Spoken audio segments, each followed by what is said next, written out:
Tonight we have the remarkable story of a man who says when it comes to Los Angeles, the CIA hasn't always played by the rules. The agency has dealt drugs throughout this country for a long time. 1 minute, if you don't like what's going on here, please leave now.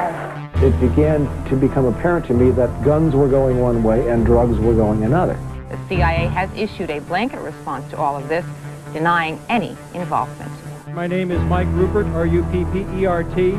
I did bring this information out 18 years ago, and I got shot at and forced out of LAPD because of it. I've been on the record for 18 years. We got on record everywhere we could so that if I did get killed, we would know. You know, somebody would know that somebody was saying something was wrong with CIA. Hello, I'm Mike Ruppert. It has been 28 months since the attacks of September 11th changed our world forever. As I wrote recently, the events in the 5 years following the attacks of 9/11 will determine the course of human history for the next 500 years. That prediction is proving to be true. Within 3 months of those attacks, I and my publication, From the Wilderness, had, using unimpeachable research materials, assembled a clear picture of what was driving world events. We had shown that the U.S. government had ample warning to have prevented the attacks and did not. We had shown that the U.S. and global economies were corrupt and on the verge of collapse, that the U.S. economy was particularly dependent upon the flow of hundreds of billions of dollars from the illegal drug trade. Since the U.S. occupation of Afghanistan in November 2001, at a time when the Taliban had destroyed more than 90% of all opium production, Afghanistan has, under CIA and U.S. military control, once again become the largest producer of the opium poppy, accounting for 70% of the world's supply. In spite of that, more than 2 million new Americans have become unemployed, and the total number of unemployed is higher than at any time since the Great Depression. According to the Reuters news service, the number of Americans living in poverty is 34.6 million.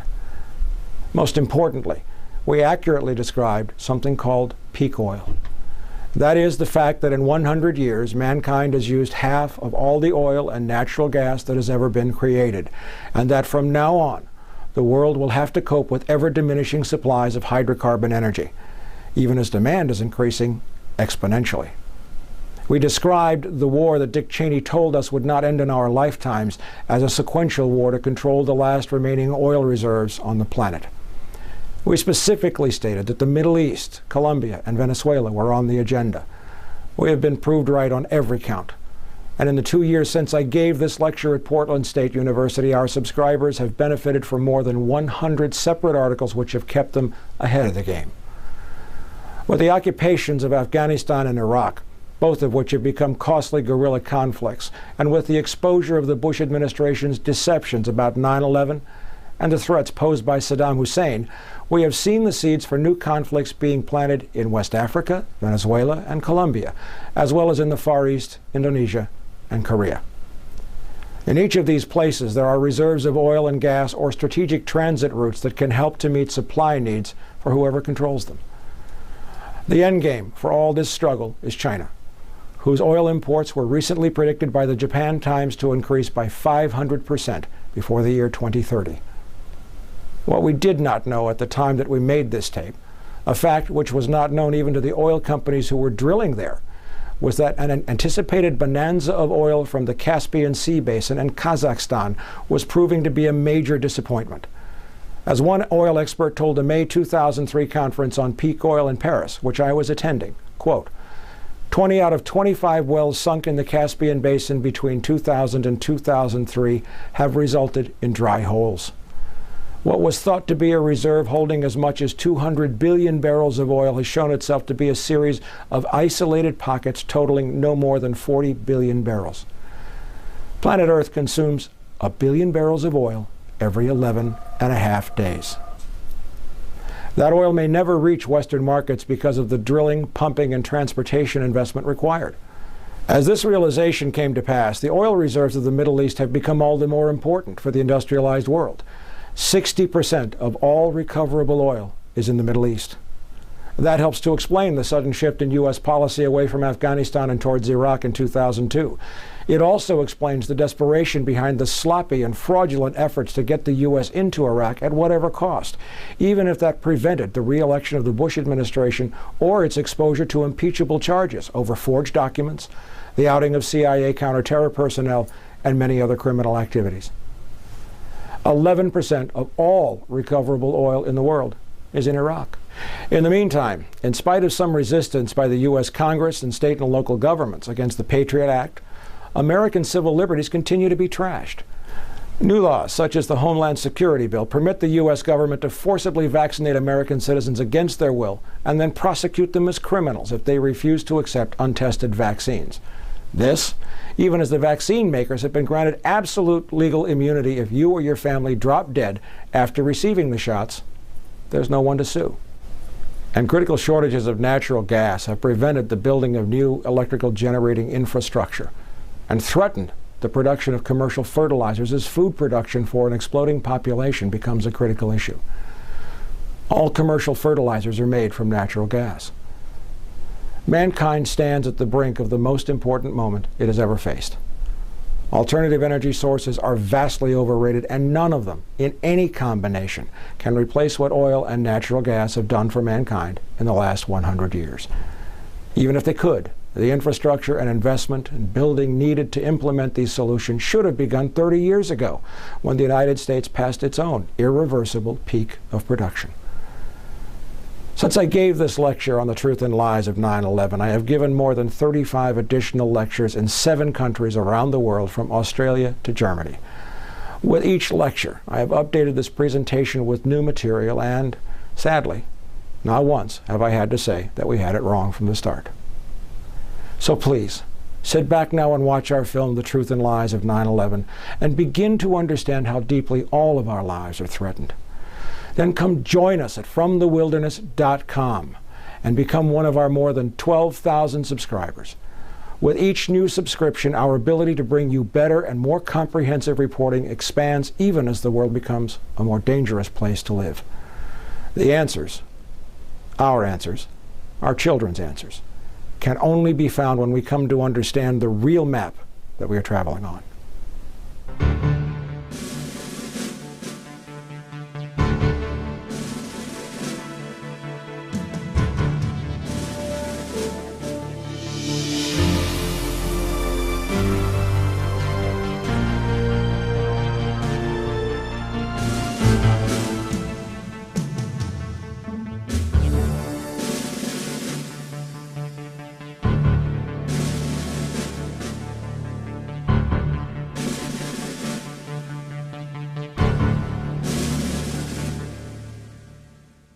Mr. Speaker, members, I rise today really with a very heavy heart, one that is filled with sorrow for the families and the loved ones who were killed and injured this week. Only the most foolish and the most callous would not understand the grief that has really gripped our people and millions across the world. This unspeakable act on the United States has really forced me, however, to rely on my moral compass, my conscience, and my God for direction. September 11th changed the world. Our deepest fears now haunt us. Yet I am convinced that military action will not prevent further acts of international terrorism against the United States. This is a very complex and complicated matter. Now, this resolution will pass, although we all know that the president can wage a war even without it. However difficult this vote may be, some of us must urge the use of restraint. Our country is in a state of mourning. Some of us must say, let's step back for a moment. Let's just pause just for a minute and think through the implications of our actions today, so that this does not spiral out of control. Now, I have agonized over this vote, but I came to grips with it today, and I came to grips with opposing this resolution during the very painful, yet very beautiful memorial service. As a member of the clergy so eloquently said, as we act, let us not become the evil that we deplore.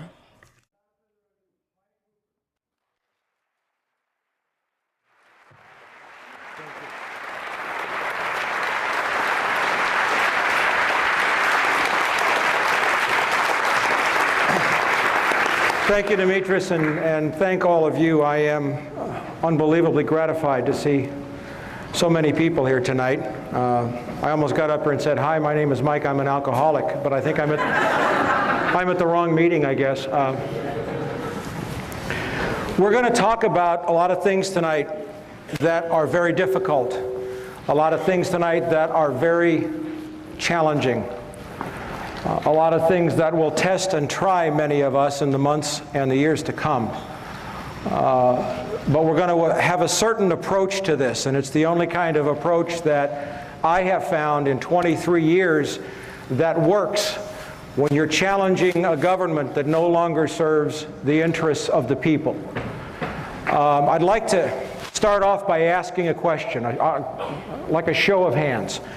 How many people in the room tonight believe that Lee Harvey Oswald was the lone gunman and solely responsible for the murder of John F. Kennedy? Show of hands. 2 hands, and they're both joking.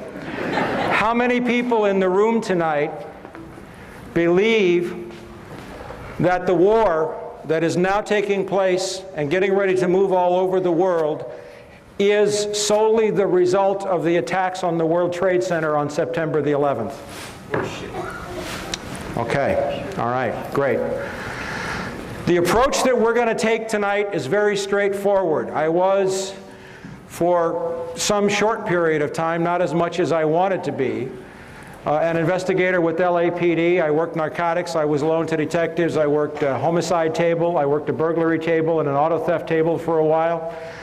And there is a procedure that you follow when you are presenting evidence. There is a way that you structure evidence to avoid speculation, and there is a way to fight this government. And before we start into the details on September the 11th, I want to show you 2 dramatic examples. I have 2 short clips of video that I would like to show you. And if we can run the first one, this will set the tone for what we're going to talk about tonight and what we're not going to talk about tonight. For 38 years, as of November 22nd, just a few days ago, we have had a videotape showing clearly that John F. Kennedy was shot from the front and not the back, where the Warren Commission says that Lee Harvey Oswald was, up and behind to the right in the Texas School Book Depository. You look at this tape, and there is clear, convincing, incontrovertible evidence. Yet what good has it done us? What has it done to change the government? What has it done? What have we, meaning the American people, accomplished with this piece of video that shows his head moving backwards as a result of a bullet impact from the front of his head? It hasn't changed anything. I want you to bear that in mind, because I'm going to use the word "you" a lot tonight. And by you, I mean the American people. I'm talking to you as if I was talking to all 280 million people in this country. And I'm going to say some things that are going to be kind of backing you into a corner, and that is my direct intent. So some of the things we are not going to talk about tonight are speculations about the attacks on September the 11th. We are not going to talk about were there explosives in the building, were the planes piloted by remote control, any of those questions, because those are speculative questions that produce the same kind of results that we just saw on the tape. After 38 years, you can play that all you want, and it doesn't change anything. There are people who have been talking about the Oklahoma City bombing since it happened in 1995. We have videotape of U.S. military personnel machine gunning the Branch Davidians at Waco. We have proof up the galore. We're not here looking tonight for proof. We're not going to go home and have armchair discussions, because what's at stake now is our freedom. What's at stake now is our future. This is no more time to go home, and you'll see that before I'm through tonight. Now, there is another way to take on the government. There is another way to take on the lunacy of the mass media, and that is by using their own statements and their own evidence against them to prove that they are lying. Because if you're in this room tonight, you are probably already the choir. Our safety, our future, our liberty, our country, and maybe the planet depends upon us reaching out to the millions of people out there who are still waving the flag, still believing that this is a war like they're being sold on CNN. Now, I'm going to play another tape now, and I'm going to show you what happens when you confront the government with their own information head on. This is a confrontation I had with the Director of Central Intelligence, John Deutsch, at Locke High School in 1996 over the issue of the CIA bringing drugs into Los Angeles. I want you to watch his hands very carefully after I confront him. Sir, the man in the leather That's jacket. Congresswoman Juanita Millender McDonald of Compton. I will be coming back Hi. over. I'll get you. I am a former Los Angeles police narcotics detective, and I work South Central Los Angeles, and I will tell you, Director Deutsch, emphatically and Can without you speak further equivocation. into the mic, sir? These mics don't seem to be... I will tell you, Director Deutsch, as a former Los Angeles police narcotics detective, that the agency has dealt drugs throughout this country for a long time.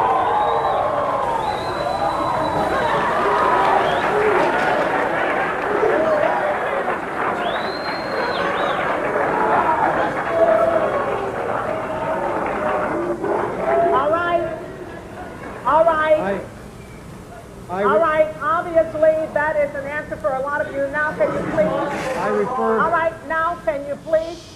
I refer direct... Wait a minute.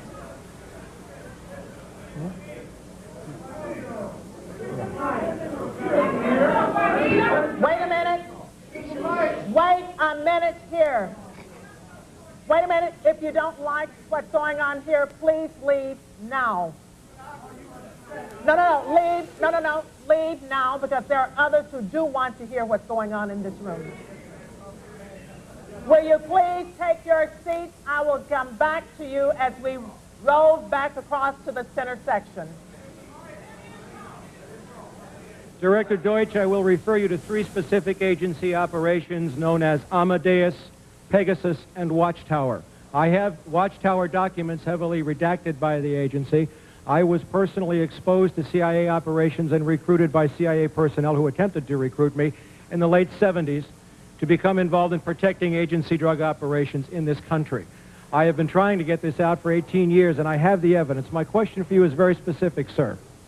If, in the course of the IG's investigations and Fred Hitz's work, you come across evidence of severely criminal activity, Let him stick into and the it's mic. classified, will you use that classification to hide the criminal activity, or will you tell the American people the truth? Watch his hands. Watch his hands.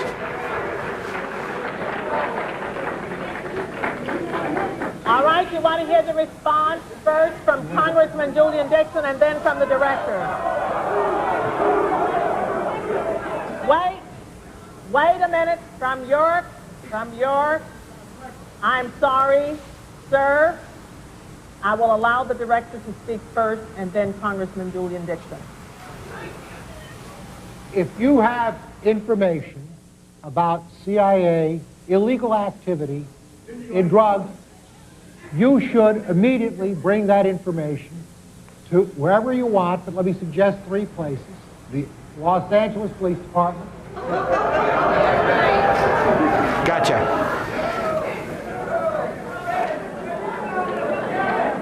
Please.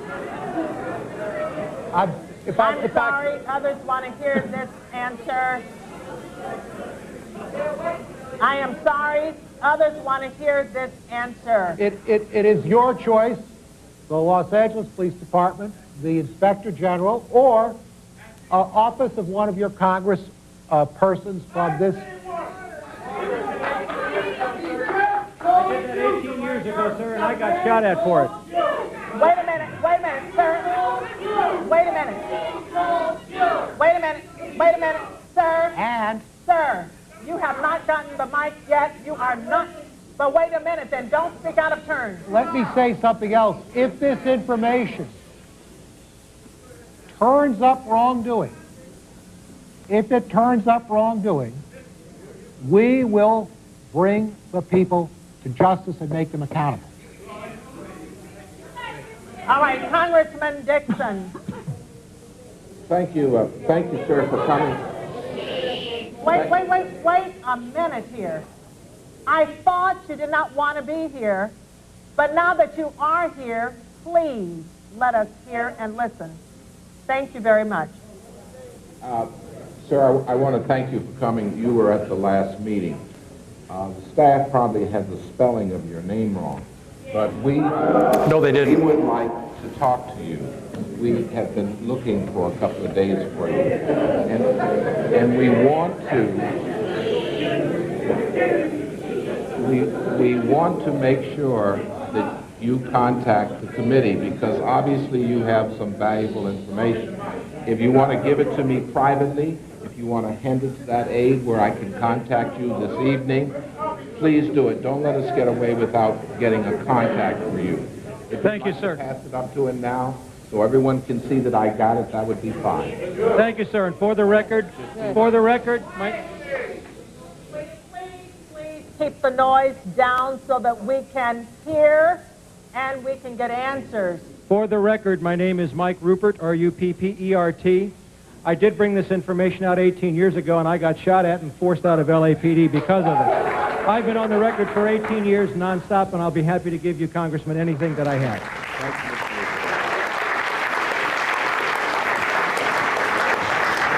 I have to tell you that that was probably the most fun I've ever had in my life.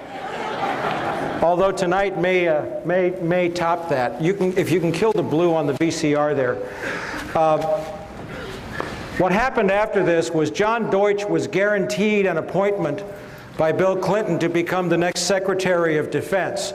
My confrontation with John Deutsch cost him that appointment. My good friend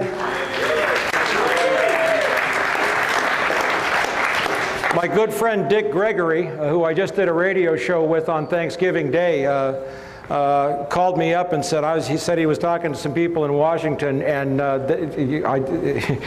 they just chewed him up one side and down the other because he looked like a fool. Everybody here seen The Wizard of Oz? Everybody here seen The Man Behind the Curtain? We have to get to the man behind the curtain, but it's going to be a little bit scarier than that movie was to do that. So, let's take an approach to September the 11th along the lines of an investigator presenting a case to a grand jury, or along the lines of a detective presenting a case to a district attorney. First of all, who am I? We're going to go through this really quickly. I had the misfortune of being born into a family that was heavily rooted in the intelligence community. My mother was a cryptographer and cryptanalyst for the Army Security Agency and National Security Agency during World War II. She worked for Secretary of State Cordell Hull. She worked on the Japanese and Russian codes. By the way, we did know the Japs were going to attack Pearl Harbor, and we did let it happen. This is evidence that I would present. This is my mother's separation from the NSA in December 1949 because she was going to have babies. She didn't have me until 51. But my dad was also recalled into the Air Force during the Korean War. He went to work for Martin Marietta and went to work on projects like the Titan 3C, which put up all the CIA's keyhole spy satellites. Relatives of my father were OSS, that's the forerunner of CIA, and they were career at CIA in Langley. So everybody in the family had a clearance. I used to come home from school and say, "What's for dinner?" And Mom would say, "I can't tell you." That's a joke, I hope. Now what I need is a way to do this so that I don't get them all whacked up here. Continuing with the presentation, there's a couple of points I want to make here in Portland. This is one of my rating reports from LAPD showing an outstanding rating, showing also that I have, especially in the field of narcotics enforcement and investigative procedures, I was loaned to Wilshire Division Narcotics several times and specialized in narcotics. I was even sent to a training school by the U.S. Department of Justice and the DEA, which I attended. You don't get that for writing parking tickets. And the reason why I say this is because the ranking member of LAPD in the room that day when I confronted John Deutsch told Ted Koppel that I had never worked narcotics. And that got me pulled from a live interview with Ted Koppel. The ranking member of LAPD in the room that day was Deputy Chief Mark Croker.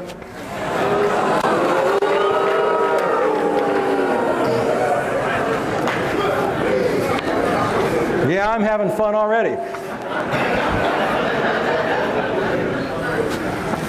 Now I want to talk about CIA dealing drugs briefly because I have to lay a foundation. You have to understand the economic and the political context in which this war is taking place and in which it is set. And there's two things that if you don't understand, you will never understand September the 11th. One is drugs, the other is oil. Or one is oil, the other is drugs, okay? We want to talk about evidence. We want to talk about proof, okay? This is a memorandum that was written February 11th, 1982 to the Honorable William J. Casey. Everybody remember Bill Casey from Iran-Contra?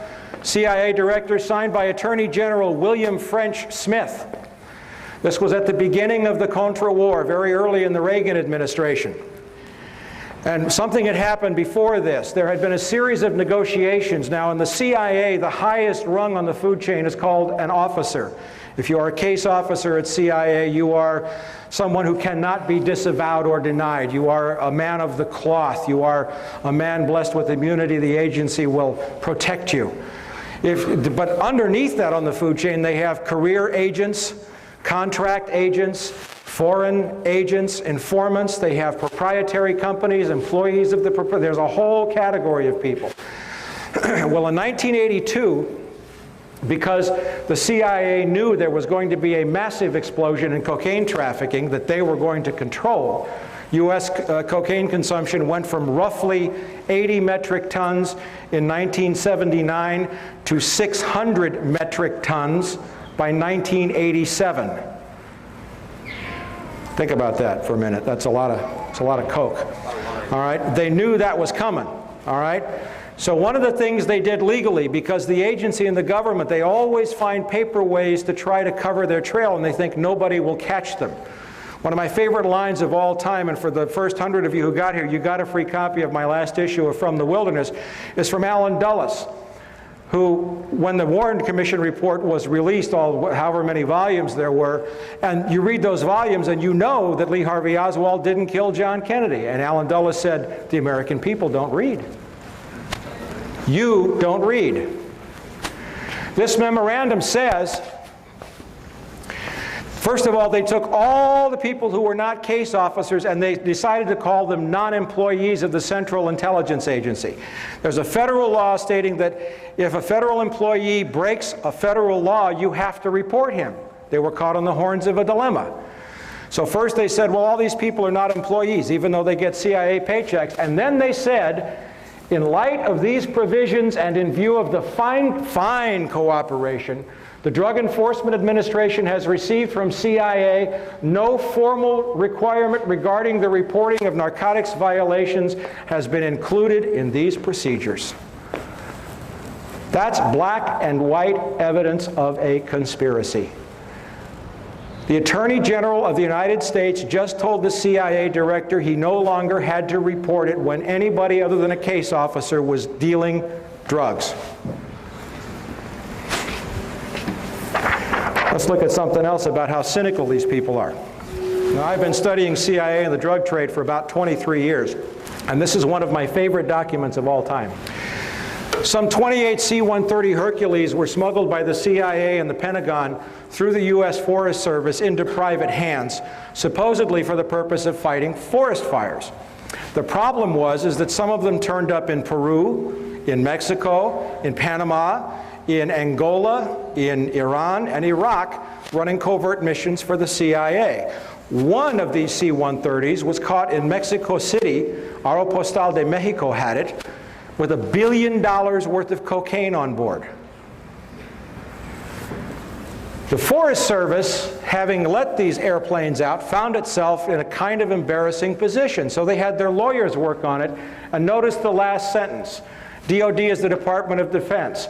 Apparently, DOD thinks that by having the Forest Service as the intermediary, if any future aircraft are used in drug smuggling, the Forest Service and not DOD will suffer the adverse publicity. They don't care about stopping it, they care about who's going to take the blame. It is possible to nail these people, but you have to know how to approach. The main reason why the CIA deals drugs is for one reason and one reason only. It's not to fund covert operations. The main reason is not to weed out the gene pool, although I will tell you, and I have proven that blacks have been deliberately targeted, but the CIA brings in more drugs than all the African Americans could use in this country. The main reason the CIA deals drugs is to support the US economy. Let's take a look for a second. I don't know if you can read this in the back, but I'll call the names out. We're going to see something that's very unusual here. The National Security Act of 1947 created the CIA. It was written by a man named Clark Clifford, who was a longtime aide to Harry Truman. Okay? Clark Clifford's profession was he was a Wall Street banker and lawyer.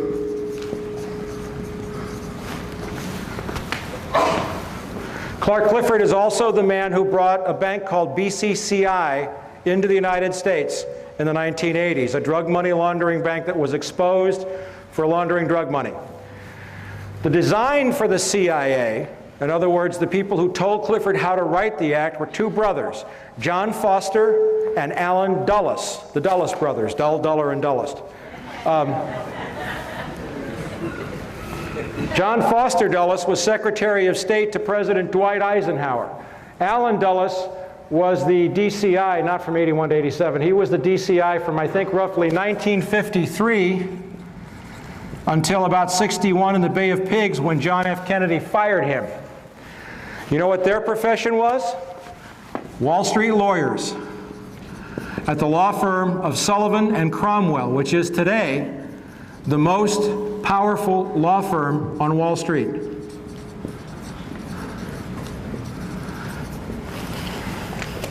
Bill Casey, the man we just saw the memo addressed to. We know he was Ronald Reagan's DCI. What did Bill Casey do for Richard Nixon? He was chairman of the Securities and Exchange Commission.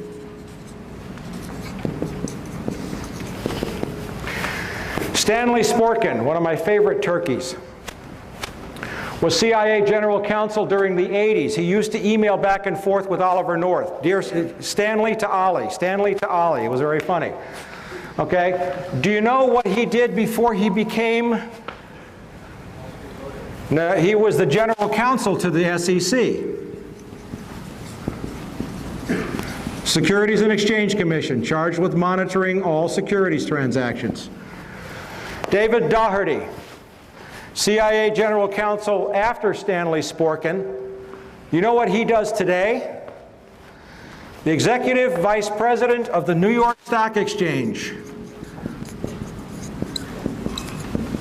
for enforcement. Isn't that great?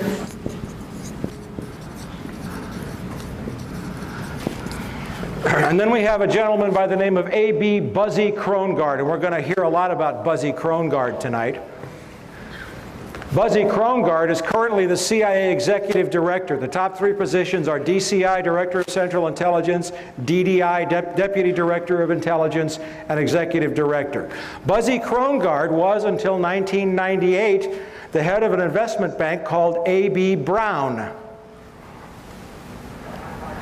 A.B. Brown is involved in insider trading connected to September the 11th. He's a Wall Street banker.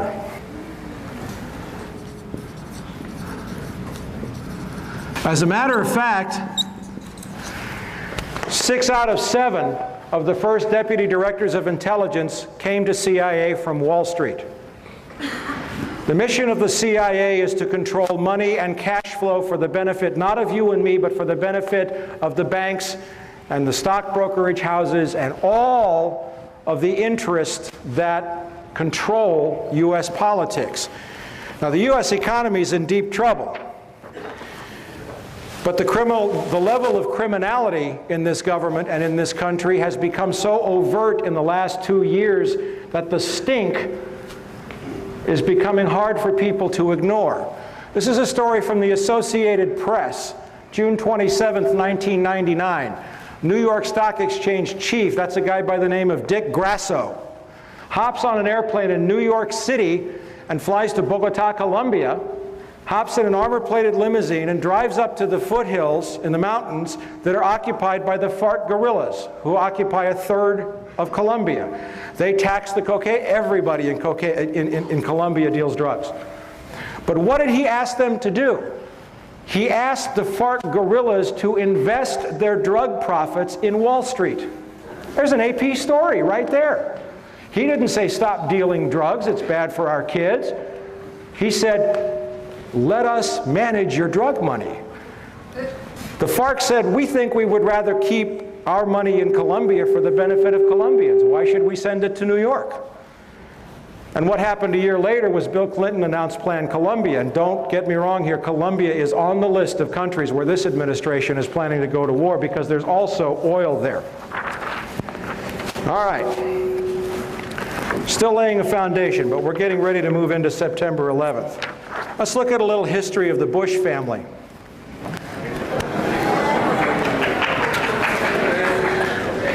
I'm having a lot of fun. Okay. This is from a book called The Unauthorized Biography of George Bush, which is an extremely well-researched book. And everything that they put in here is sourced. If we go to George Herbert Walker Bush's father, Prescott Bush, he was the managing director of a firm called Brown Brothers Harriman during the 30s and 40s. Brown Brothers Harriman financed Adolf Hitler before and during World War II. Brown Brothers Harriman got involved with the Hamburg steamship line. They got involved with a number of companies and front organizations that channeled money directly to Adolf Hitler, and they did not stop that relationship when the war began. As a matter of fact, one particular firm, it was a bank affiliated, it was the Union Bank, affiliated with the Thyssen, that's T-H-Y-S-S-E-N, Steel Trust, managed by Prescott Bush, produced 50.8% of Nazi Germany's pig iron, 41.4% of Nazi Germany's universal plate, 36% of Nazi Germany's heavy plate, 38.5% of Nazi Germany's galvanized steel, 45.5% of Nazi Germany's pipes and tubes, 22% of Nazi Germany's wire, and 35% of Nazi Germany's explosives. It was so egregious and offensive that we find that in 1942, under the Trading with the Enemy Act, the U.S. government took over the Union Banking Corporation, in which Prescott Bush was a director, and they seized the assets. That's our current president's grandfather. Now, we know that our current president's father went out of his way to arm Saddam Hussein. How many people remember Iraq-gate? I have an excellent story on that. There's monstrous, wonderful sourcing on the fact that George Herbert Walker Bush created the enemy which he fought in 1991. And so it is currently with Osama bin Laden. Now, how important is drug money? The International Monetary Fund published a report in January of this year showing that $1.5 trillion, trillion with a T, a year is laundered through the world banking system. Of that, according to Le Monde and according to the U.S. Department of Justice, it's very safe to say that $500 billion to $600 billion of that is directly the result of the drug trade. Why is drug cash important? How many people here have a credit card? All right, now I want you to be real truthful when you answer this. When you open your credit card bill every month, what do you look at first? I want everybody to look first at the total balance owing on the card. Raise your hand. How many of you look first at the minimum monthly payment required? How many of you pay your credit cards off in full every month? I'm impressed. The point is that the United States economy, and I was at an economic conference in Moscow in March of this year, has derivatives. Derivatives are anything that's not related to anything of value. It's like stock futures, it's calls, it's puts, it's options, it's has a derivatives bubble of $300 trillion. 20 trillion of that alone is connected to JP Morgan Chase, which is about ready to go under thanks to Enron. And watch that very closely, okay?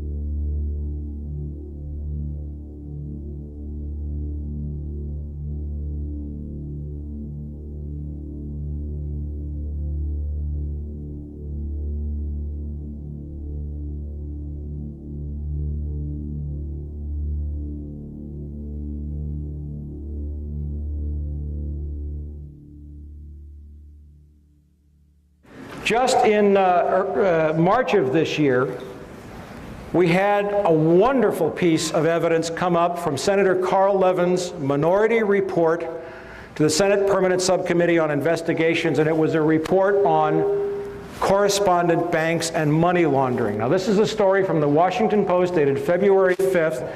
It says, inattention and disinterest by U.S. banks in screening the foreign banks they take as clients has allowed rogue foreign banks, not rogue, and their criminal clients to carry on money laundering and other criminal activity in the United States and to benefit from the protections afforded by the safety and the soundness of the U.S. banking industry, said Senator Carl Levin of Michigan.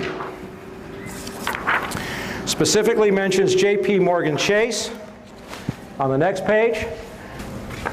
4,000 offshore banks to launder money into the United States, $1 trillion laundered annually. That's conservative.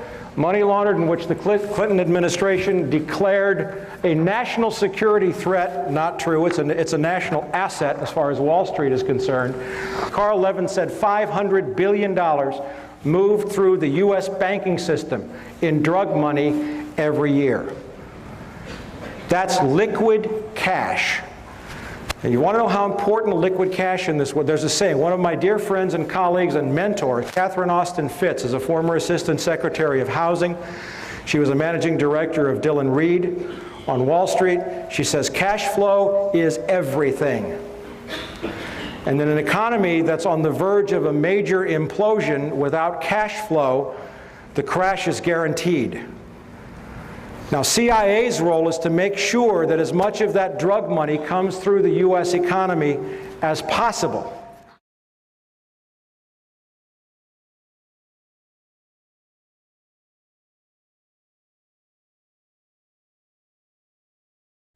When I was a little girl, I grew up at 48th and Larchwood in West Philadelphia, and the salary index was 100%. The salary index is the index that I use to describe the well-being of a neighborhood. It's the percent of people in a neighborhood who believe that a child can leave their home, go to the nearest place to buy a popsicle, and come home alone safely. It was unthinkable that a child wasn't safe at 48th and Larchwood in West Philadelphia in the 1950s. The salary index was 100%, and the Dow Jones index was probably about 500. Today, it's reversed. The Dow Jones index is very high at about 10,000, and the salary index is at very low in West Philadelphia and very low throughout the United States. And why is that? It's because one of the ways that we've financed the growth of multinational corporations and big banks and the rise of the Dow Jones is by selling narcotics to our children. It's one of the most profitable businesses in America. About a year ago, I gave a speech called How the Money Works in Organized Crime to a wonderful group of people in Philadelphia. They have a conference every year. They go off into the woods for about 3 days and talk about how they can help our culture, our world spiritually evolve. So I gave my presentation on how the money works as organized crime, describing what is arguably the biggest, most profitable industry in the United States today.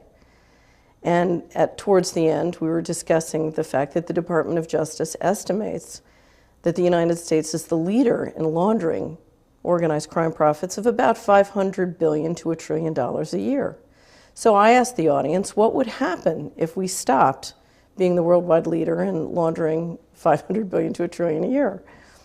And they said, well, you know, if we stopped, our mutual funds would go down in price, the stock market would crash. I said, well, what else would happen? So they said, well, you know, we might have trouble financing the government deficit because, in fact, the people who control 50 years of accumulated profits, that's a lot of capital that we need to finance our deficit. So I said, okay, well, I'll tell you what, let's pretend there's a big red button right up here on the lectern right in front of me. And if you push that button, you can stop all organized crime in America, and you can stop America laundering $500 billion to $1 trillion of organized crime profits every year. Who here will push the button? And out of 100 people, only one person would push the button. And I said, okay, so what you're saying is you want a whole armada of people to sell drugs to your children and grandchildren to keep your mutual funds up and your government checks coming. And they said, yes, that's right. Now, there are many ways to change that. There are many ways to re-engineer our financial system and our resources so that the Solari Index and the Dow Jones can be friends. So that when we get the Solari Index to go up by making sure our neighborhoods are safe for children, the real estate can go up in value, the small businesses go up in value. There are many ways to make the Solari Index and the Dow Jones friends. But before we can do that, before we can have that conversation, we have to face what's happening. We have to face that we are addicted to drug profits, because if we can't face it, God can't fix it. Okay. This is a copy of the cover sheet of the report. It's on the World Wide Web. If you want to go search for it, you can just look for the report on correspondent banking. Okay, and that's a copy of the report. It's an incredible read. What they don't tell you in there, of course, is that the U.S. economy is dependent upon that drug money, among other things. Now let's go a little further. Gotta love this. If this gentleman down here in the black jacket walks into a bank with a deposit of $10,001, does everybody understand that the bank has to fill out a report and send it to the U.S. Treasury indicating that he might be a money launderer? But did you happen to know that under U.S. laws, there are certain classes of business that are exempt from making currency transaction reports?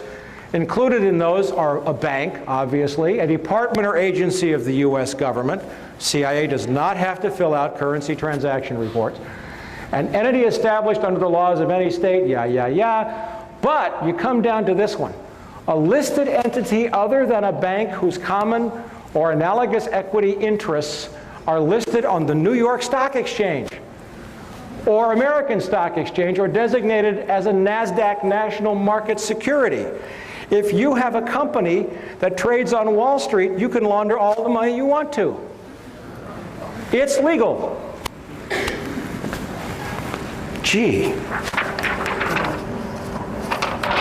Now I'm just laying a little groundwork here for you before we get to September 11th. We're getting there. Just last year, a group of companies were called in to meet with Janet Reno, who's not probably the most ethical person that ever lived, and Secretary of State Deputy Treasury Secretary Stuart Eisenstadt. And these companies, Hewlett-Packard, Ford, Sony, General Motors, Whirlpool, General Electric, and Philip Morris, were called in to the Department of Justice for the amount of drug money they were laundering. Basically, the message was, you guys cool it. Okay? It's getting like out of hand. Now, let me ask a question. This gentleman right here, what's your name? Kevin. Kevin. Kevin is a drug lord. Kevin is the king of all drugs in South America. Okay? All right, and let's say this young lady right down here with the glasses. What's your name? Rhonda. Rhonda is the Executive Vice President of General Motors for the Southern Hemisphere, or South America, okay? Kevin, you call up Rhonda one day, and you say, I'd like 100 Chevy Suburbans, armor-plated, custom-built, at $30,000 each, and I'll pay cash. Rhonda, what are you going to say to that offer? All right. All right. Now, Kevin's got money that he can't spend because it's drug money. But now he's got 100 Chevy Suburbans. But let's say now that, the gentleman with his hand on his chin right there. Yeah, right there. What's your name? No, you. What's your name? Brian. Brian is Jack Welch, the chairman of General Electric. Okay? Now, Kevin, you're really good. Okay? You got $200 million that you got to move. Okay? So you call up Jack Welch's assistant, special accounts assistant. You say, I'd like to open in South America Kevin's Appliances. I'd like to buy $200 million of everything GE has, because I'm going to open this appliance store and I'll pay you cash. Now, Jack Welch at GE, what do you say? Right on. Let's do this deal. Now, by the way, who owns NBC? General Electric. MSNBC, CNBC, all the NBCs. Okay. Now let's just take a look at that for one quick second. Very quickly, a price-to-earnings ratio, P to E, market capitalization. It's very simple. If you have a company that has 10,000 shares, and each share sells for $10, did I say 1,000 shares? 1,000 shares, $10. Your market capitalization is $10,000. You multiply the share price by the number of shares. Market capitalization. You divide that by net profits.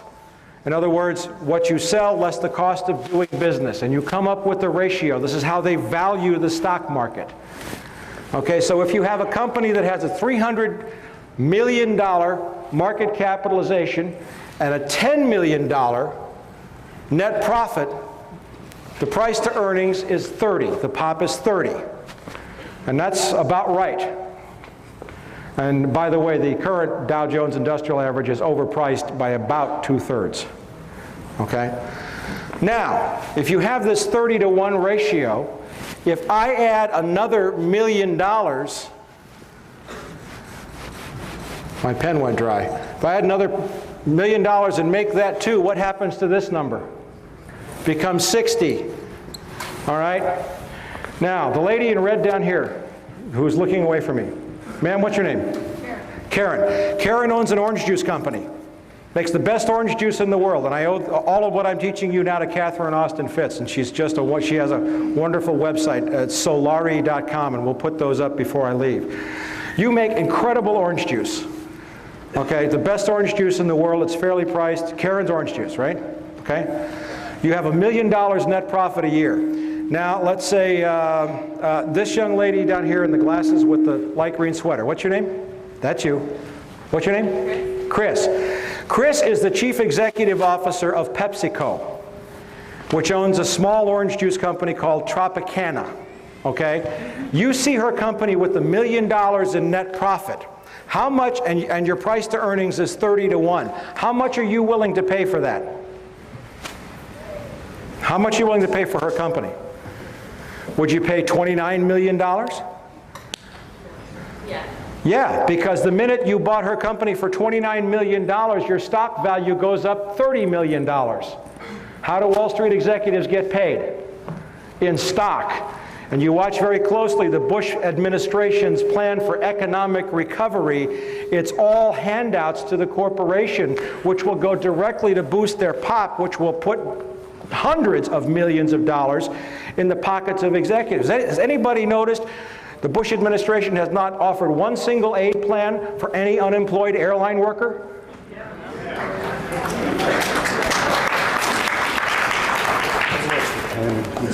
All right, let's get down and dirty here. Oh, one more thing. Remember that guy John Deutsch that I had fun with? Okay, well, right now he's on the board of directors of Citibank,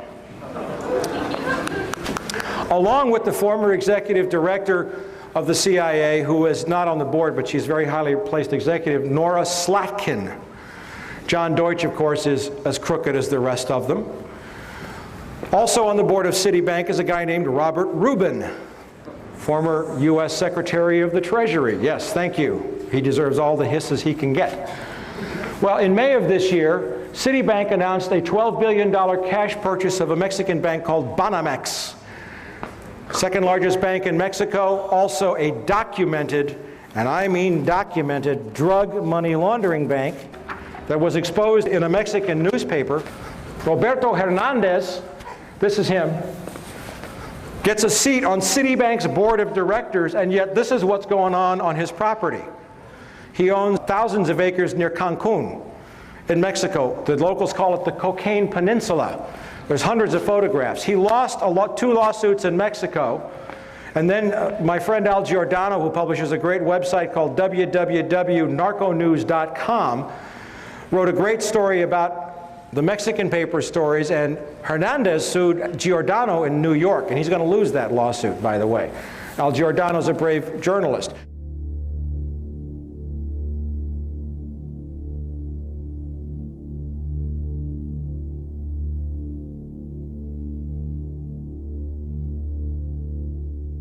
But the point I'm making with this is that the criminality had gotten so out of hand by May of this year that Citibank would openly buy a known drug money laundering bank and put the drug money launderer on its board of directors. That's the need for drug cash in the U.S. economy right now.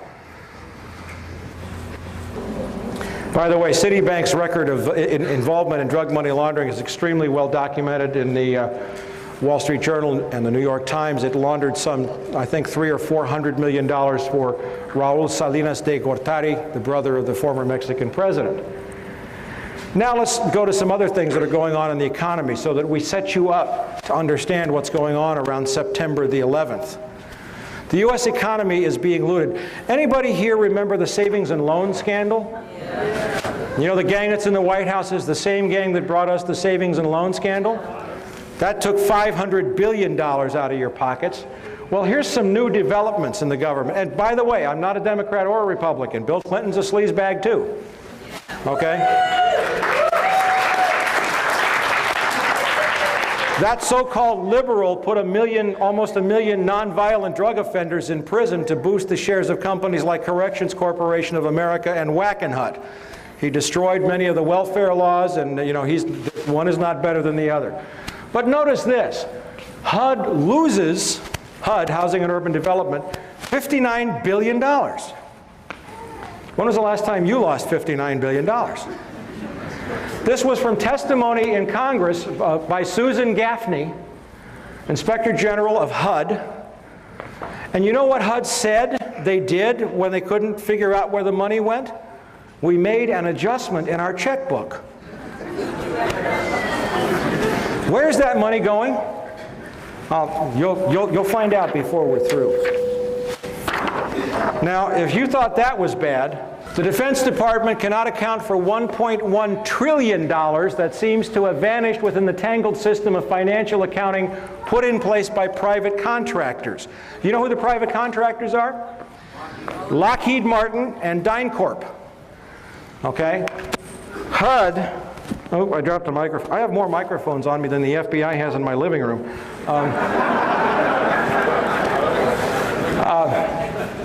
This is from a very great reporter, a very courageous woman who had served on Capitol Hill for many years and became an investigative reporter named Kelly O'Meara, who writes for the Washington Times Insight magazine. I know it's owned by Moon, but Kelly does fabulous work, and she's written a great piece on civil rights after the September 11th attack. The point is that $4.4 trillion in adjustments to the Pentagon books had to be cooked to compile the required financial statements, and that $1.1 trillion of that amount could not be supported by any reliable information. All right, now, there's one thing I got to do before we get to September the 11th and what's happening since. It's easy to say that this is a war about oil, and you're going to know more about it than you did when you came in here when you leave. The entire world economy is on the brink of a major collapse. 2 days before the attacks on the World Trade Center, I issued an emergency bulletin to all of my subscribers. And by the way, there's a table over here, and those of you who would like to subscribe, we have the information there for you. I'll put a website up. We also have videotapes of a lecture on Wall Street's War for Drug Money, which is like 2 hours on what I did with the economy that I gave at the USC School of International Relations last December. And we have those tapes over there. I think Chris Milligan's over there somewhere. Chris, wherever you are. But I issued a bulletin saying that we were on the brink of an economic collapse that would make 1929 look like a picnic. And in the 3 weeks prior to the attacks, the Dow had dropped almost 900 points. Now, what we have seen since then, and you must understand this clearly, is that the Dow's so-called resurrection to close to 10,000 points is strictly the result of a massive infusion of cash from the U.S. Treasury, which is your cash, which is being given to the corporate executives and not to the people who have been laid off. And every time you see the Dow go up, you'd better believe that another 5,000, 10,000 people have lost their jobs. We are also in a global financial crisis that began in 1998 with the collapse of the bond markets and hedge fund derivatives, the money laundering investigations, and the mega mergers in the financial industry. The war buildup after September 11th is now shifting resources from domestic needs to the defense establishment. This fulfills a Bush-Cheney campaign promise to boost defense spending. But it is not sustainable for a number of reasons. And then this brings us into the issue of oil briefly, and we'll get into this more later. And basically is that oil production in the world is peaking. The last untapped major oil fields in the world are in two places, actually. First, Central Asia, and we'll get into that in depth. And second, guess where? In Colombia. Okay? And this is now a war, and this is now a moment in human history when the age of oil is nearing its end, because world population and demand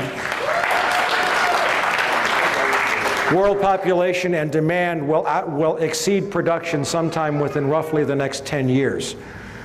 And we're going to get into that for why. But now let's go back into the warnings about September the 11th. And I didn't do a lot of this, and we have time. Osama bin Laden is of course a Saudi Arabian by birth. His family is exceptionally wealthy. They own not only major construction companies, but they are heavy investors in high technology stocks like Nortel. They have a piece of Pepsi, I think, and Coca-Cola. They're into everything. They're very wealthy. In 1976, Osama's older brother Salim bin Laden hired a man in Texas by the name of Jim Bath, who has CIA connections, to handle all the investments in the United States for the bin Laden family. Jim Bath also happens to be a personal, almost lifelong friend and former Air National Guard pilot with George W. Bush. And immediately after Jim Bath made the arrangements took over the bin Laden family's finances, Jim Bath made a $50,000 investment in George W. Bush's first company, Arbusto Energy. The connections between the Bushes and the bin Ladens become much more clear as you move forward, and we have reported this in From the Wilderness. Again, I was using stories, and you'll see this. When George Herbert Walker Bush made trips to Saudi Arabia in 1998 and 2000 to meet with the Saudi royal family and to meet with the bin Laden family, which he finally acknowledged, along with former British Prime Minister John Major, on behalf of a company called the Carlyle Group, which is the 11th largest defense contractor in the country. Carlyle Group is a privately owned corporation. That means they do not have to report their ownership or financial activities to the SEC. Yet they provide all kinds of the highest technology equipment to the U.S. Pentagon. And Carlyle, of course, has made several, probably $1 billion, and will as a result of this war. In that context, Osama bin Laden went to Afghanistan in 1979, 1980, maybe the early 80s, to fight the Russians, and he was supported by the CIA. And it's interesting to note that when the Russians invaded Afghanistan, 0%, and this is from Professor Alfred McCoy of the University of Wisconsin, who's also one of my subscribers, in a great book called The Politics of Heroin. 0% of the U.S. consumption of heroin came from Pakistan, Afghanistan before the Russian invasion. By 1985, 86, 40% of the heroin in the United States came from that region, all controlled by the Central Intelligence Agency. And Osama bin Laden came up under a guy named Gulbuddin Hekmatyar, who ran 6 heroin labs, all protected by the CIA and controlled by the agency. He has been a CIA asset for a long period of time. We'll see more about that. He is a CIA creation.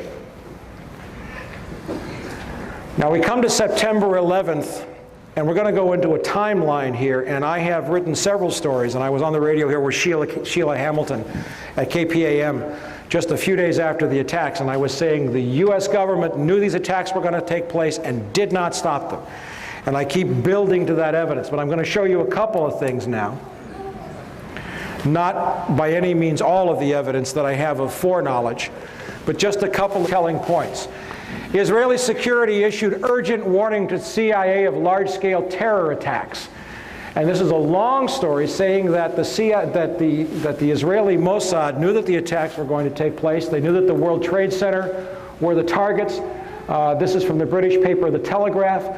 Two senior experts with Mossad were sent to Washington in August to alert the CIA, and so on and so forth. This is just one of probably 24 examples that I have that are absolutely specific. Now bear in mind that if what I'm showing you is known overtly through the media, how much more does our $30 billion intelligence community know? There's a recurring theme out there that maybe the Israelis did this. You hear that in some right-wing circles. Horsepucky. They didn't do it. They were warning the U.S. hand over fist, and the U.S. did not listen because it needed the attacks. And you will be convinced of that. But here's one of the most telling pieces of evidence that I found. We reviewed the list of former tenants of the World Trade Center at the online Wall Street Journal site, and there's the website. It is an alphabetical list of tenants. Scroll to the very bottom and notice the moving date for the office of Zim American Israeli Shipping to Norfolk, Virginia. They were in the World Trade Center. They must have had Mossad's input because they vacated 1 week before September the 11th, and they broke their lease. The Israelis didn't pull the attack, but they were smart enough to get their people out of the way. How come our government didn't do the same thing for us? Now we're getting into the heart of September the 11th. I picked up this document just a few days after the attacks, September 23rd. And it's from the Herzliya Institute for Counterterrorism. It is an Israeli counterterrorist think tank. Of course it's connected with the Mossad.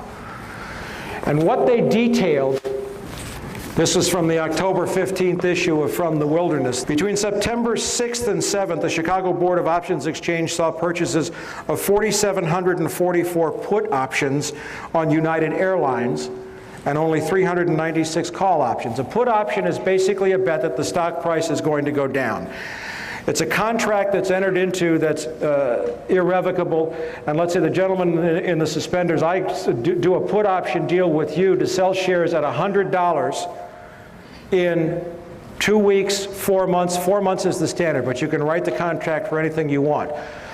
And he's committed now to buy the shares for $100. Well, if I know that the attacks are going to take place, I don't have to deliver the shares until the contract matures. So if I know the stock is going to crash, he enters into a put agreement with me, agrees to buy the shares at $100. The next day the World Trade Center attacks happen. The stocks are selling for $20. I go buy the shares for $20, and he has to buy them for $100. That's how a put option works. That's a short version, okay? So we saw 4,744 put options on United Airlines, but only 396 call options. On September the 10th, 4,516 put options, same deal, were placed on American Airlines, bought on the Chicago Exchange, compared to only 748 calls. There were no other similar trades on any other airlines. And this level of put options was like 600 to 1,200% above normal for United and American Airlines. Now, just these trades alone, there were also put options placed on Merrill Lynch, which had 22 floors. Morgan Stanley had 22 floors, and Merrill Lynch had an offices near. Both were heavily impacted. Heavy put options there, heavy put options on reinsurance companies, Munich Reinsurance, the largest in the world, AXA Reinsurance in France, which owned 25% of American. Totally out of whack, absolutely spiking. There's another newsletter that says very clearly, by a guy by the name of Phil Erlanger, and this is his newsletter, that the insider trading may have cost $1 billion. Now these, just these ones that were identified, produced only $2.5 million in instant profits for somebody who knew the attacks were going to take place. Nobody claimed the profits. The San Francisco Chronicle caught it shortly thereafter, and nobody has claimed them since. And we don't know who made the trades.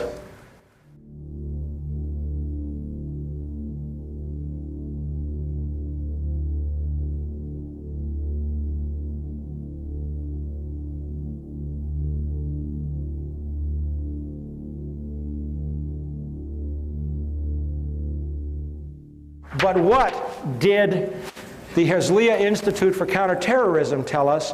It told us that the United Airlines put options were placed through the firm A.B. Brown. Do you remember A.B. Brown?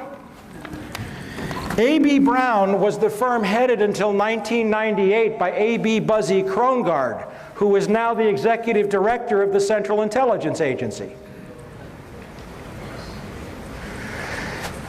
A.B. Brown was sold in '97 to Bankers Trust, then to Deutsche Bank, I think in '98 or '99. It was an offshoot of Deutsche Bank. Now, one thing that I know, that I have written heavily about, is that the CIA, the Mossad, and major intelligence services track all stock trading in real time. On my website, you'll see stories about Promise software, and it's very long to go into, but it's a very sophisticated software. I'm going to write the website for you. It's a very sophisticated software that's been made with artificial intelligence and is capable of integrating wide numbers of databases in different languages. You'll find this on my website at www.copvcia.com. Now, I know that CIA and Mossad track stock trades in real time, so if all these put options were placed on American and United, do you think that should have triggered some alarm inside the Central Intelligence Agency? But instead we find that the trades were placed through a firm that was once owned, managed by the guy who was the number 3 at CIA. This is just pieces of evidence now. I'm building the case. Now, again, we're building up some history here. In January of this year, the Taliban and Al-Qaeda destroyed the entire opium crop in Afghanistan. It's been verified by the United Nations, by the Drug Enforcement Administration, by ABC News, by BBC, who put people on the ground. Afghanistan had been the world's largest producer of opium, producing 70% of the world's heroin through the year 2000. In January, they destroyed their crop. Part of it was a price support. They had overproduced the year before, part of it, and they sold from their stockpiles. But there are no opium crops in Afghanistan right now.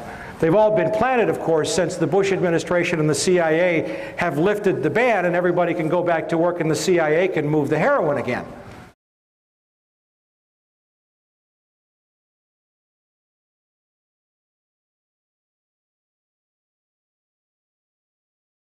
Something that is not being reported in the US press, but is getting quite wide coverage in England and in Europe.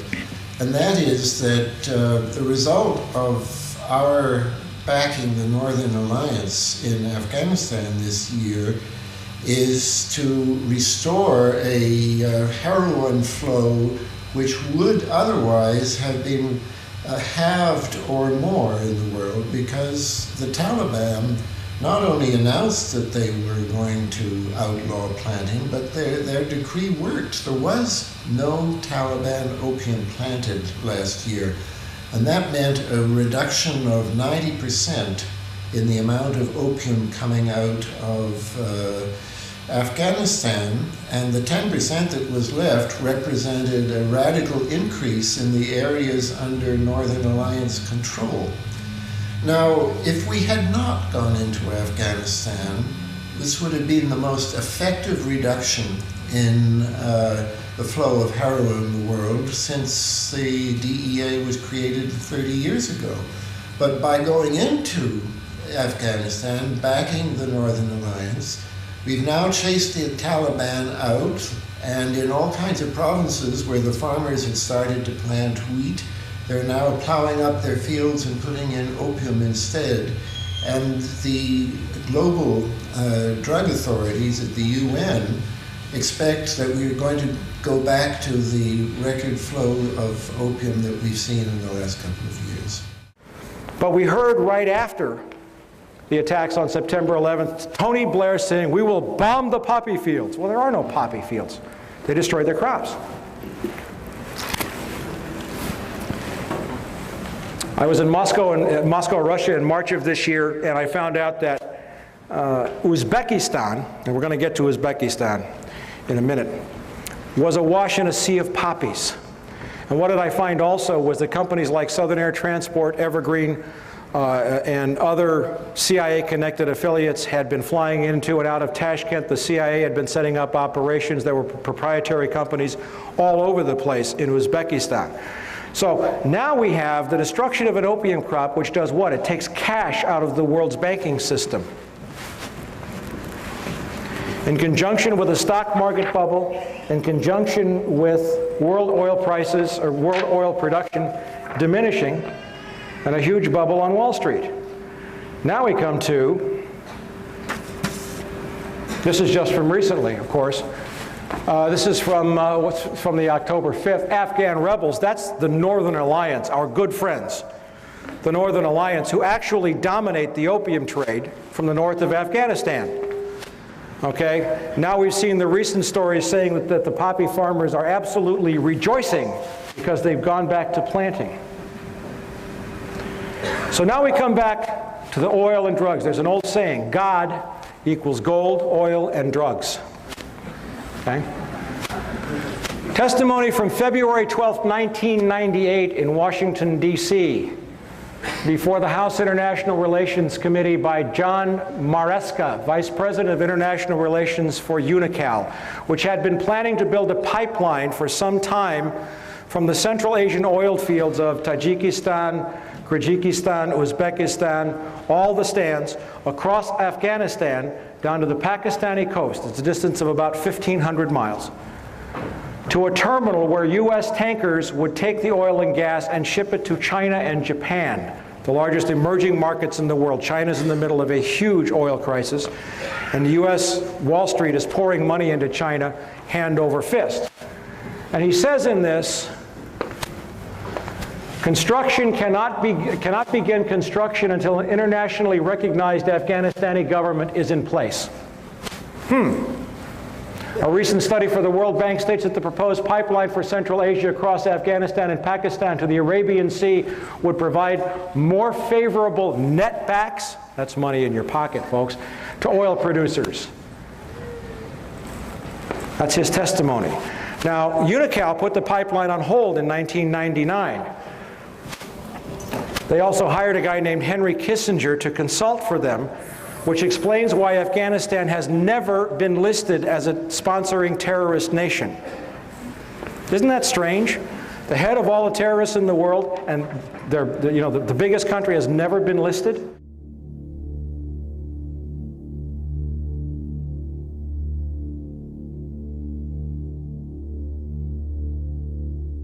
Okay, U.S. companies to invest in Pakistan oil and gas sectors. This is from a Pakistani newspaper, the Frontier Post. The date is, what is the date? October 10th.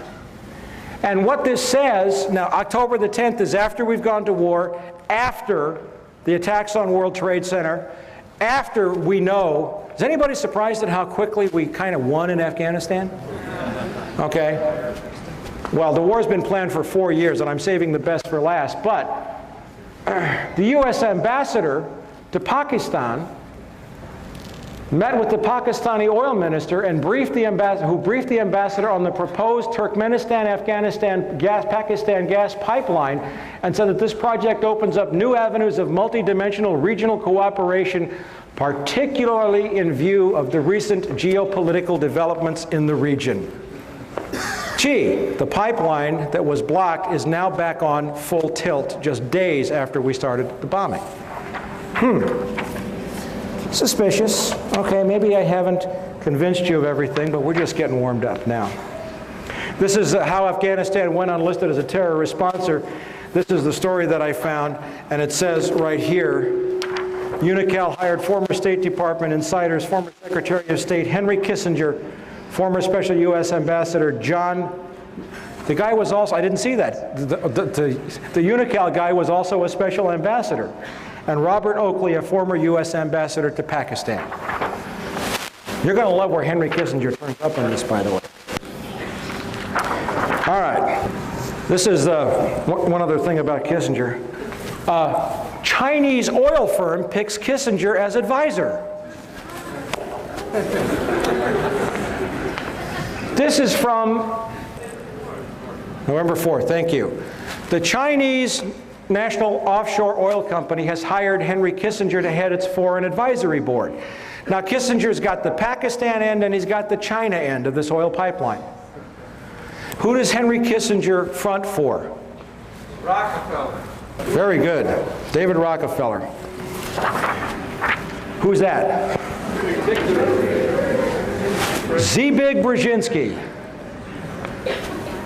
Zbigniew Brzezinski was counselor for strategic and international studies, professor of American foreign policy at Johns Hopkins, national security advisor to President Jimmy Carter, trustee and founder of the Trilateral Commission, member of the Council on Foreign Relations, international advisor to several major corporations, associate of Henry Kissinger, also worked for Ronald Reagan in intelligence capacities. Co-chairman of the Bush National Security Advisory Task Force in 1988. What a guy. Zbig. Now, if you want to get really, really, really, really angry, go buy this book. It's called The Grand Chessboard: American Primacy and Its Geostrategic Objectives, written by Zbigniew Brzezinski in 1997. I'm going to read you some quotes from that book.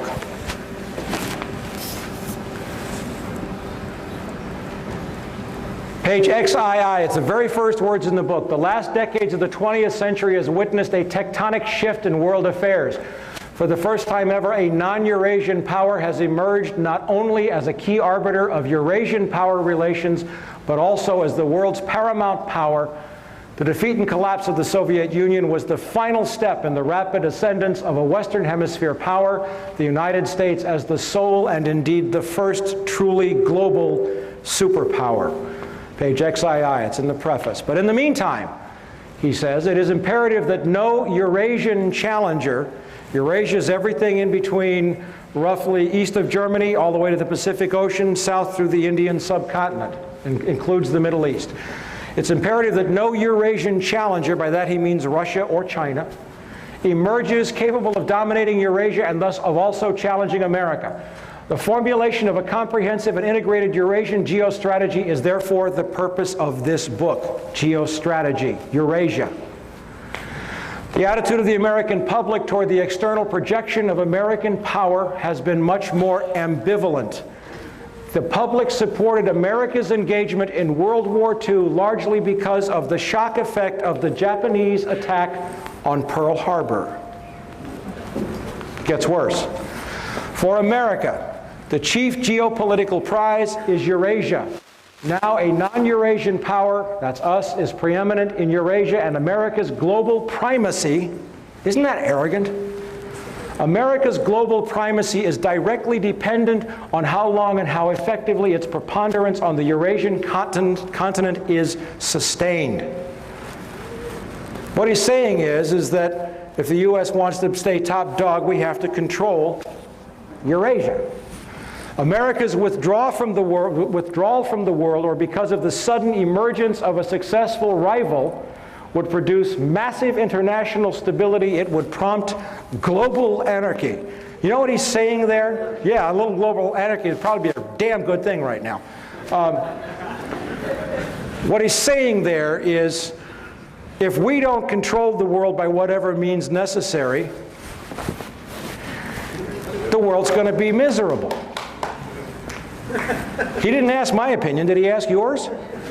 Okay. In that context, how America manages Eurasia, do we manage people around the world? Is that our job? Is critical. Eurasia is the globe's largest continent and is geopolitically axial. A power that dominates Eurasia would control 2 of the world's 3 most advanced and economically productive regions. A mere glance at the map also suggests that control over Eurasia would almost automatically entail Africa's subordination, rendering the Western Hemisphere and Oceania, that's Australia for all of you non-academics, geopolitically peripheral to the world's central continent. About 75% of the world's people live in Eurasia, and most of the world's physical wealth is there as well, both in its enterprises and underneath its soil. Eurasia accounts for 60% of the world's GNP and 3/4 of the world's known energy resources. 2 basic steps are thus required. First, to identify the geostrategically dynamic Eurasian states that have the power to cause a potentially important shift in the international distribution of power, and to decipher the central external goals of their respective political elites and the likely consequences of their seeking to attain them. Second, to formulate specific U.S. policies to offset, co-opt, and/or control the above. The man is talking about co-opting, controlling, managing, subverting nations and peoples and economies. To put it in a terminology that harkens back to the more brutal age of ancient empires, the 3 grand imperatives of imperial, listen to this, of imperial geostrategy are to prevent collusion and maintain security dependence among the vassals, to keep tributaries pliant and protected, and to keep the barbarians from coming together. That's on page 40. I'm telling you, you got to buy the book. Now we get really serious.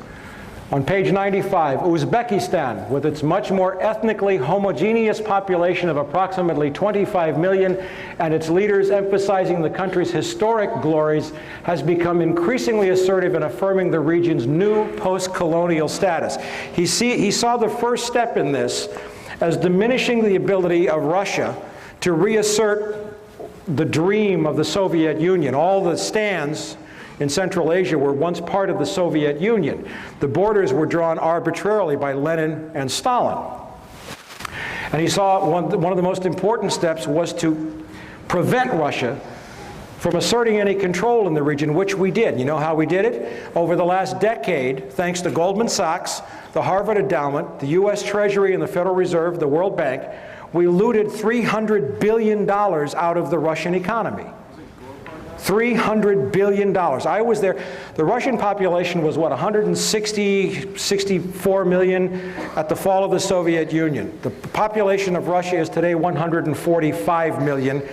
In another 10 years, it will be 130 million. The average life expectancy of a male in Russia has dropped to 48 years. Thanks to the economic devastation, the ruin we visited on their economy, it was a deliberate plan to weaken Russia so that it couldn't challenge our move into Eurasia a decade later. It helps if you see this on the map. Okay, Russia, Kazakhstan, Kyrgyzstan, Tajikistan, Uzbekistan, Turkmenistan, Iran, Afghanistan, Pakistan, India, and China. Now, the proposed oil route is from here to here, 1,500 miles. China can't build it because it's 5,000 miles, and they don't have the technology to build it. We do, thanks to a company named Halliburton, Halliburton, which was chaired with the CEO was Dick Cheney, right? Okay, they're probably going to build the pipeline. Okay, so now that you see this relationship, what he's saying is, you build a block starting with Islamic fundamentalism, which we've supported and created, to keep Russia from moving south to reassert control, but then you build up these countries so that they're so powerful, and with a weakened Russia, Russia can't make a move to control, and all the oil reserves are right in here. Okay? And we have effectively made China dependent upon our technology because they need the oil desperately. Now, Uzbekistan, nationally the most vital and the most populous of the Central Asian states, represents the major obstacle to any renewed Russian control over the region. Its dependence is critical to the survival of other Central Asian states and is the least vulnerable to Russian pressures. Where was the first place that President Bush announced we were sending troops after the attacks on September 11th? We were already there. We'd been training Uzbeki troops for more than 5 years. Referring to an area he calls the Eurasian Balkans in a 1997 map in which he circled the exact location. Now remember, this is a book written 4 years ago. And I'm going to show you a map where Zbigniew Brzezinski said the next world conflict was going to take place. Afghanistan, Iran, Turkmenistan, Uzbekistan, Tajikistan, Kyrgyzstan, Kazakhstan.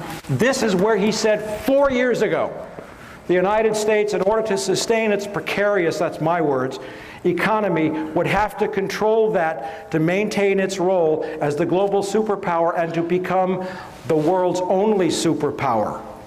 In effect, the ruling nation of the world. That's his map from 4 years ago.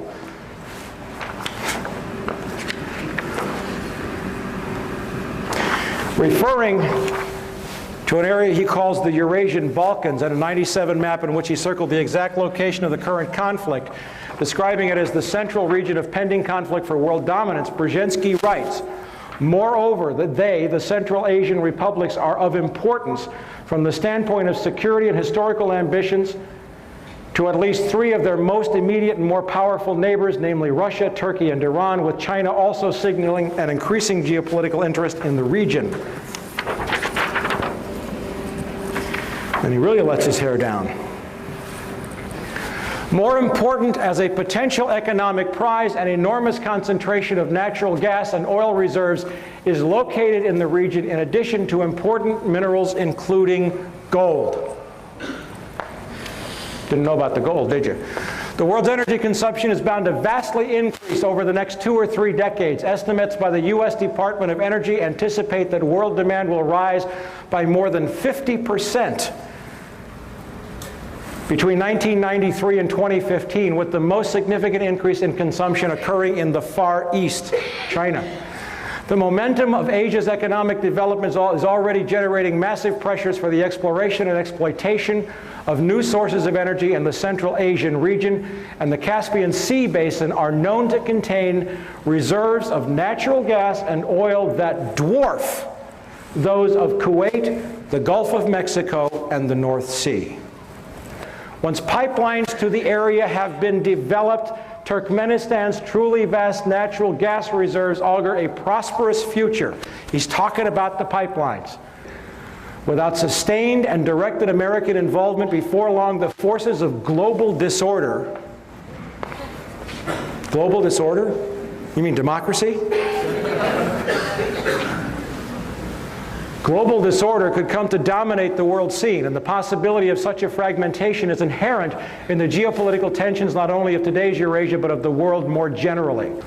The most immediate task is to make certain that no state or combination of states gains the capacity to expel the United States from Eurasia, or even to diminish significantly its decisive arbitration role. In the long run, global politics are bound to become increasingly uncongenial to the concentration of hegemonic power in the hands of a single state. Hence, America is not only the first as well as the only truly global superpower, but is also likely to be the very last. And what does he say that's going to happen? He says that the United States will fold into a one-world government in which all nations will cease to exist, run by corporations. I'm paraphrasing it. Now, hold your breath.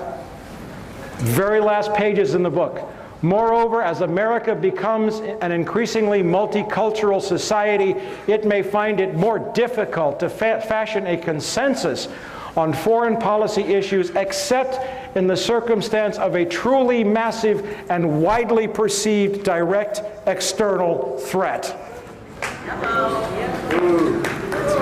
Read it again. Read it again, she said. Maybe I should read this with a German accent. Wait a minute. Moreover, as America becomes an increasingly multicultural society, it may find it more difficult to fashion a consensus on foreign policy issues, except in the circumstance of a truly massive and widely perceived direct external threat.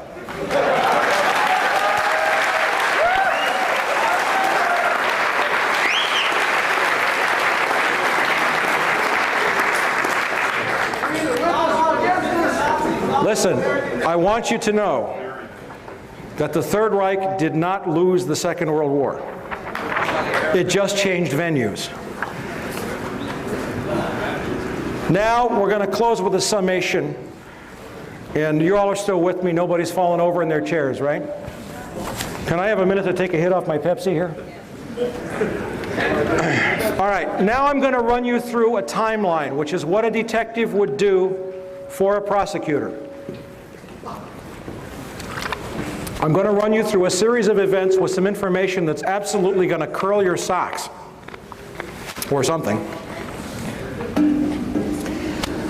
And let's start with some of this we've covered. 1998 and 2000, former President George Bush travels to Saudi Arabia on behalf of the Carlyle Group, the 11th largest defense contractor. While there, he meets privately with the Saudi royal family and the bin Laden family. Source, Wall Street Journal, September 27th. Also from The Wilderness, that's my newsletter, The Best Enemies Money Can Buy. And I hope some of you folks are going to subscribe tonight. Chris, wherever you are, raise your hand. January 2001, the Bush administration orders the FBI and intelligence agencies to back off investigations involving the bin Laden family, including two of Osama bin Laden's relatives, Abdullah and Omar bin Laden. There goes the black sheep theory, who were living, guess where? In Falls Church, Virginia, right next to CIA headquarters. This followed previous orders dating back to 1996, that's under Bill Clinton, frustrating efforts to investigate the bin Laden family. Source, BBC Newsnight correspondent Greg Palast. And on the TV broadcast, he actually held up an FBI national security report showing that the Bureau had been ordered to leave the bin Ladens alone. By the way, this is just for your edification. This is a copy of the BBC report showing that the Bush administration ordered the FBI to stop investigating the bin Laden family in January, right after taking office.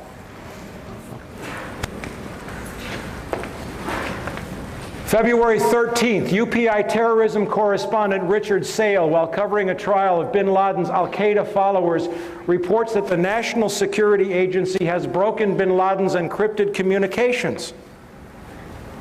They introduced the evidence into court. The NSA had broken his secure communications. Even if this indicates that bin Laden changed systems in February, it does not mesh with the fact that the government insists that the planning for the September 11th attacks took years. May 2001, Secretary of State Colin Powell gives $43 million in aid to the Taliban. Why? Good question. Purportedly to assist hungry farmers who are starving since the destruction of their opium crop. And in January, on the orders of the Taliban. Source, the Los Angeles Times, May 22. In the year 2000, the UN says that there were 3,276 tons of opium produced in Afghanistan. In 2001, they estimate that the total crop was 185 tons. That's a reduction of 94%. Now, in the Northern Alliance areas, there was an increase. There were two provinces that one place it grew by, I think, 185%, almost doubled, and another it increased tenfold. But even so, the Northern Alliance provinces, with their huge increase,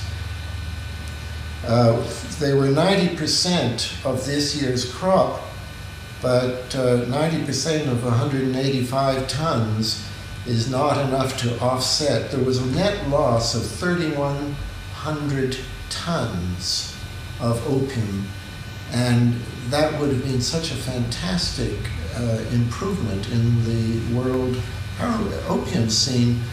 But now that they are replanting fields all over Afghanistan with opium, that possible victory we could have seen over drugs is being wiped out as a result of the U.S. intervention.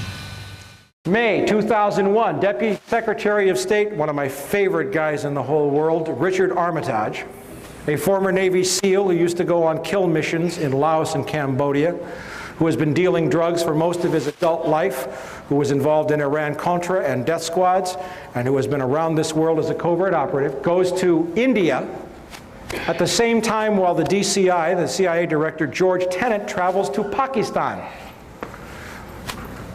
Armitage is the cover. It's a publicized tour. Tenet makes a quiet stop to Pakistan where he spends a long time with General Pervez Musharraf, our great ally in Pakistan. Pakistan's the largest supporter of terrorism in the world, by the way. Armitage has deep intelligence connections, but Tenet spends hours, and it would be reasonable to assume, wouldn't you agree, that the head of the Central Intelligence Agency, if he's meeting with the president of Pakistan, would also meet with the head of Pakistani intelligence? Wouldn't that make sense to you? Remember, the head of Pakistani intelligence has to be approved by the CIA by treaty. The guy's name is Lieutenant General Mahmood Ahmad. Source, the Indian Sapra News Agency, May 22nd. I have copies of all of these.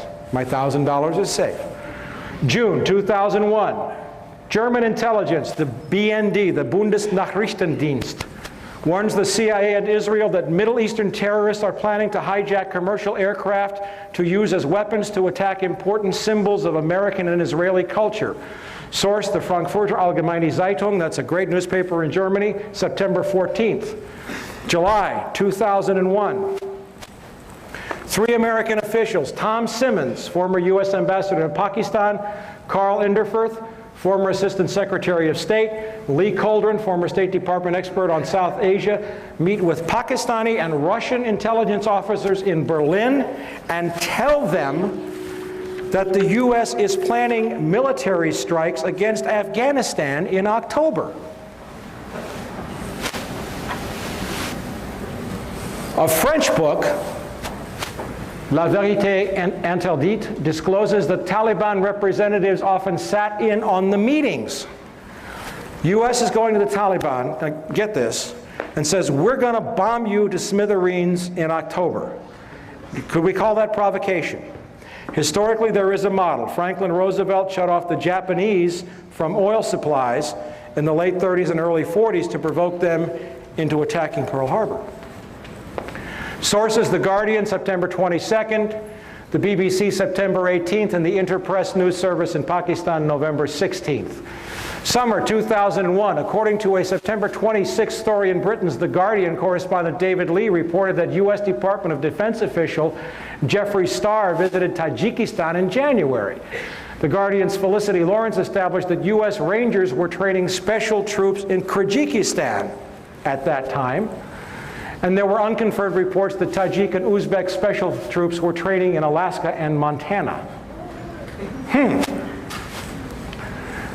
Summer 2001, Pakistani ISI chief General Mahmoud, remember the guy I talked about, the guy that has to be approved by the CIA director by treaty?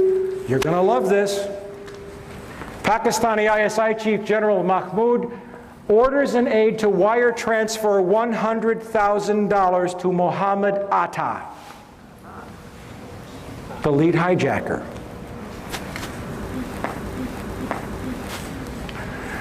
who was, according to the FBI, the lead terrorist in the suicide hijackings. Mahmoud recently resigned after the transfer was disclosed in India and confirmed by the FBI.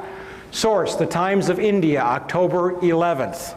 Our allies wiring $100,000 to the lead hijacker before the attacks. Summer 2001, an Iranian man phones the U.S. law enforcement to warn of an imminent attack on the World Trade Center in the week of September the 9th. World Trade Center, September the 9th. German police confirmed the calls but state the U.S. Secret Service would not reveal any information. I got this from the German news agency Online, i.e. September 14th, 2001. August 2001. The FBI arrests an Islamic militant linked to bin Laden in Boston. French intelligence sources confirm the man is a key member of bin Laden's network, and the FBI learns that he has been taking flying lessons in Boston. At the time of his arrest in Boston, where two of the planes were hijacked, the man is in possession of technical information on Boeing aircraft and flight manuals. Reuters, September 13th. Summer 2001, Russian intelligence notifies the CIA that 25 terrorist pilots have been specifically training for suicide missions. This is reported in the Russian press, and I have one of my sources, I have several sources who are former CIA officers, translated the article for me. July 4th through 14th, Osama bin Laden receives treatments for kidney disease at the American hospital in Dubai and meets with the CIA official who returns to CIA headquarters on July 15th. This is the guy who blew up the coal and the embassies that Bill Clinton signed an order it's okay to execute. He gets treatment at an American hospital in Dubai and flies out on a private plane. Oliver North in the 80s, Oliver North is one of my least favorite people, but he sent Navy planes to track down terrorists on the Achille Lauro. The moment bin Laden entered international airspace, he would have been fair game. The source for this story is Le Figaro, French newspaper, October 31st. Now, I got to throw in a caveat here. Le Figaro is owned by the Carlyle Group. These guys can't control everybody, okay? And they can't control reporters. Le Figaro was emphatic that they had confirmed the details of the story. The CIA immediately came out with an adamant denial, but the CIA never lies. You know, so did some people at the hospital. But you don't have to take the story as all or everything. But Le Figaro has not retracted the story. August 2001, Russian President Vladimir Putin orders Russian intelligence to warn the U.S. government in the strongest possible terms of imminent attacks on airports and government buildings. I watched it on MSNBC on September the 15th. August, September 2001, the Dow Jones Industrial Average drops nearly 900 points in the 3 weeks prior to the attack. A major stock market crash is imminent. September 3 through 10. MSNBC reports on September 16th that a caller to the Cayman Islands to a Cayman Islands radio talk show gave several warnings of an imminent attack on the U.S. by bin Laden in the week prior to 9/11. These are just some of the advance warning bits that we have. Now, September 1 through 10. Some 25,000 British troops, the largest British naval armada since the Falkland Island War. It's not Essential Harvest, it's called Swift Sword. An operation in the planning for 4 years. Are set to deploy to Oman in the week before the September 11th attacks. It takes years to plan this kind of a deployment. And yet the British government had been planning it for 4 years. After the attack on the 11th, there was a slight hiccup. They waited, but the deployment went ahead as scheduled, supposedly to support the U.S. But you have to understand, I don't know how many veterans we have in this room, but you have to understand that it takes months and months and months to deploy these kinds of personnel, yet they're already set to go to Oman. At the same time, 2 U.S. aircraft carrier battle groups happen to be rendezvousing off the Pakistani coast. This is not a normal deployment. The Pakistani coast is not the Persian Gulf, it's the Arabian Sea. Yet we have 2 aircraft carrier battle groups off the Pakistani coast, and at the same time, some 17,000 U.S. troops joined more than 23,000 NATO troops for Operation Bright Star in Egypt, fully deployed, combat ready, locked and loaded. All before September the 11th. Is this suspicious? I think so. September 6th through 7th. We have the 4,744 put options on United Airlines, CIA monitoring stock trading in real time. September 10th, 4,500 put options are purchased on American. September 6th through the 11th, no other airlines show any similar trading patterns to those experienced by UAL and American. The put option purchases on both airlines were 600% above normal. September 6th through 10th, put options on Merrill Lynch, Morgan Stanley, AXA Reinsurance, and Munich Re. It has been documented, and I talked about this through the Promise software, that intelligence agencies routinely track the stock trading. And I'll tell you what I think, an opinion here, happened, is that someone at CIA told the head of A.B. Brown, and the head of A.B. Brown decided to make himself a little money on the side, and he got caught because the stock market was shut down because, well, we'll come to that in a second. General Mahmoud of the ISI, the guy that wired $100,000 to Mohammed Atta, the guy that had to be approved by the CIA, happened to be in Washington on September the 11th. He had arrived the week before. I think he was discussing war plans. That's from MSNBC. September the 11th, for 35 minutes from 8:15 a.m. until 9:05 a.m., with it widely known to the FAA and the military that 4 planes had been simultaneously hijacked and taken off course. No one notifies the President of the United States. It is not until 9:30 that any Air Force planes are scrambled to intercept, but by then it is too late. This means that the National Command Authority waited for 75 minutes before scrambling aircraft, even though it was known that 4 simultaneous hijackings had occurred, an event that has never happened in history. Sources: CNN, ABC, MSNBC, the Los Angeles Times, and the New York Times. And if you go to my website, you will see the beginning of a fabulous series of articles out of Canada. They've established clearly, using documents that have now been taken down off of U.S. Air Force websites, that it is a matter of routine policy on the FAA and the U.S. Air Force to scramble a jet the instant any airliner is hijacked without waiting for an order from the President. What does that mean, to scramble? I don't know, I'm sorry. You put them up in the air and make them go intercept the jet, not shoot it down, but you put a fighter aircraft in the airspace with the hijacked airliner. It's FAA routine procedure. It doesn't require an order from the President of the United States. Remember Payne Stewart? Remember his airplane? Remember it went off course? It was off course for no more than 10 minutes, and fighter jets had been scrambled to fly along beside it.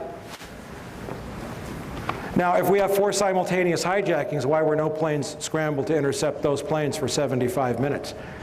The Andrews Air Force Base website has taken down information saying that it maintained a ready response scramble force to protect the skies over Washington, D.C. A presidential order is not necessary to intercept an aircraft. It is necessary to shoot down an aircraft. And yet the government has committed a lot of lies. Dick Cheney has lied about U.S. Air Force response. I used to work outside Andrews Air Force Base. I saw F-16s, F-18s, F-15s taken off all the time. So they took down that site? They have changed the site. It has been archived and saved. If you go to my website, go to the articles, you can get links to the way it used to read. Okay? All right. September 13th.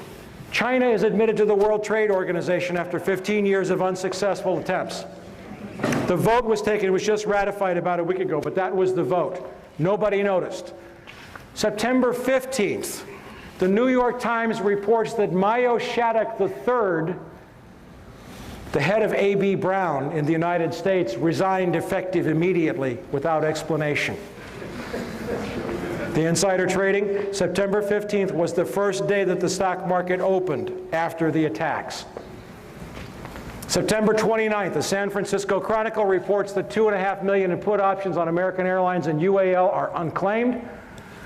This is the result of the suspension in trading. Nobody showed up to claim it. October 10th, the Pakistani newspaper Frontier Post reports that Ambassador Wendy Chamberlain has called on the Pakistani oil minister. The pipeline is now a go. Mid-October 2001, the Dow Jones is back up near 10,000 as a result of the massive looting, outpouring of cash. Gonna love this one.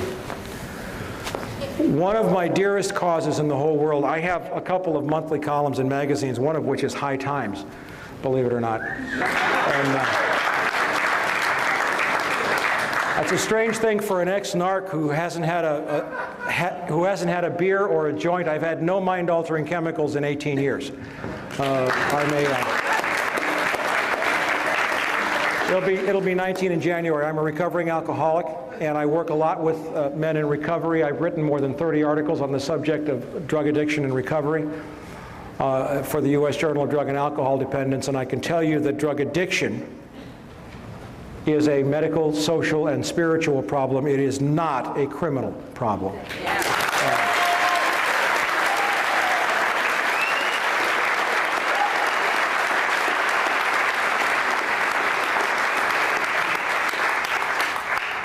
And one of the most frightening things that I saw in the wake, and we're going to wind this up here, and I'm going to hit you with everything that I got.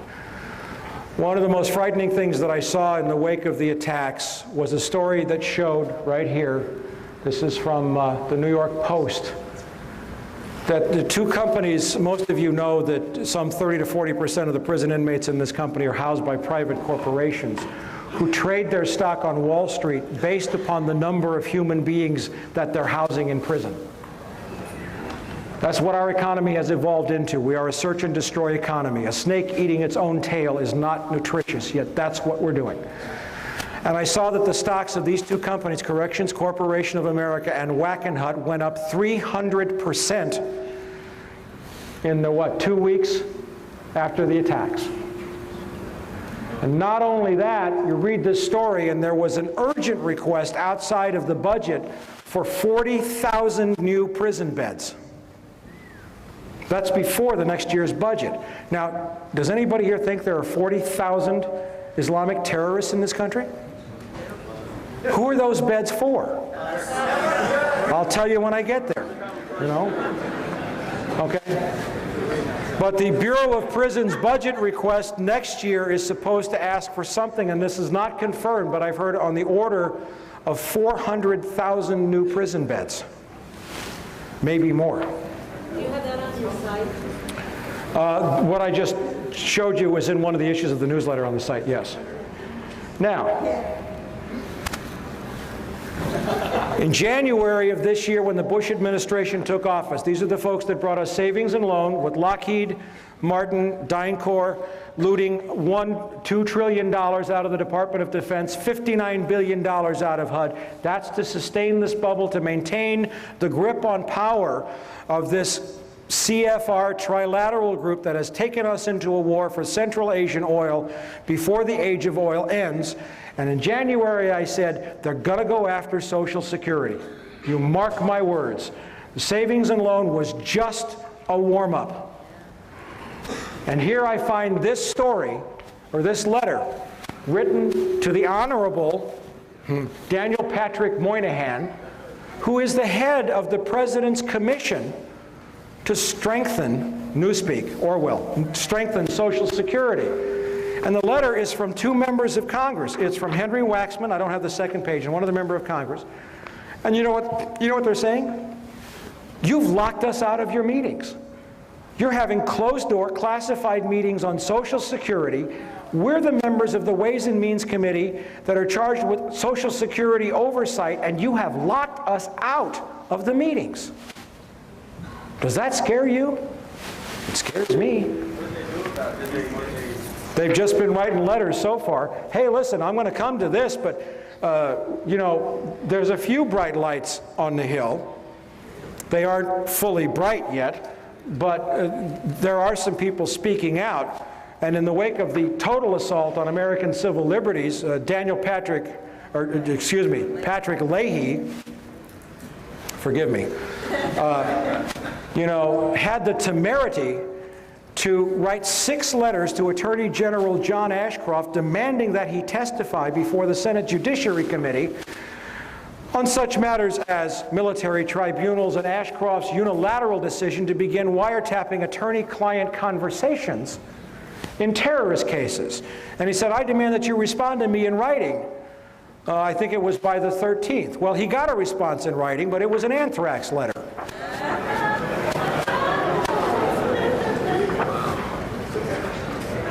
You notice they're only going to Democrats?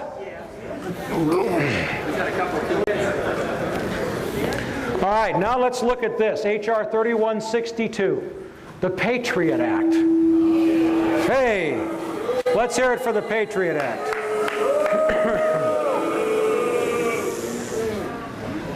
Now it's group therapy. That's good. Okay.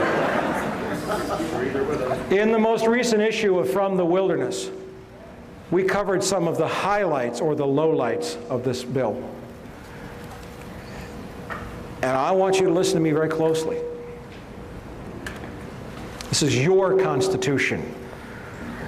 We're coming now to pay the bill for the price that you, and remember how I defined you at the beginning of this presentation as all of the American people who failed to reconcile accounts after the assassination of John Kennedy, of Bobby Kennedy, of Martin Luther King, of Iran-Contra, of Vietnam, of Panama, of savings and loan, of the genocide of 2 million people in Rwanda, of the rendering to radioactive waste of large portions of Iraq with depleted uranium that's contaminated with plutonium, the displacement of 1 million people in Colombia within the last year. The bills are coming due, and now it's your turn to pay. The Patriot Act that was passed just recently includes several provisions. First of all, the FBI can enter your home in a criminal investigation. I think it's criminal. They might have said terrorist. It doesn't make any difference how you define it. When you're not there, without a search warrant. They may seize whatever they want to seize and use it to convict you in a court of law for a crime when you didn't even know they came. Now, how many people know that the Fourth Amendment to the United States Constitution is supposed to protect us against unreasonable searches and seizures?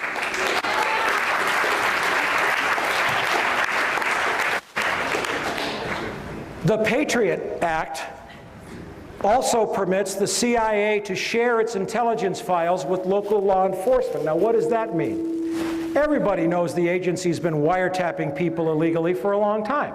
So is the FBI, COINTELPRO. I mean, but the deal is that that information, because it wasn't obtained under a warrant, could never be introduced into court as evidence. Now, when the CIA turns all that information over to the Los Angeles Police Department or the Chicago Police Department, they can write that up as a probable cause statement, go out and find one other piece of evidence, and put it all into court. Gee, the Fourth Amendment is gone. The exclusionary rule is gone. The Act also provides that local police agencies can share their intelligence with the CIA, who may in turn share it with foreign intelligence agencies. We have the beginnings of a global secret police. Echelon is a program of wiretapping run by the United States, Great Britain, Australia, New Zealand, and Canada. And it was originally set up on the premise, gee, it's illegal for CIA to wiretap Americans, but there's nothing wrong with the Canadians doing it. And Americans will wiretap the British, and the Australians will wiretap, and then we all share it.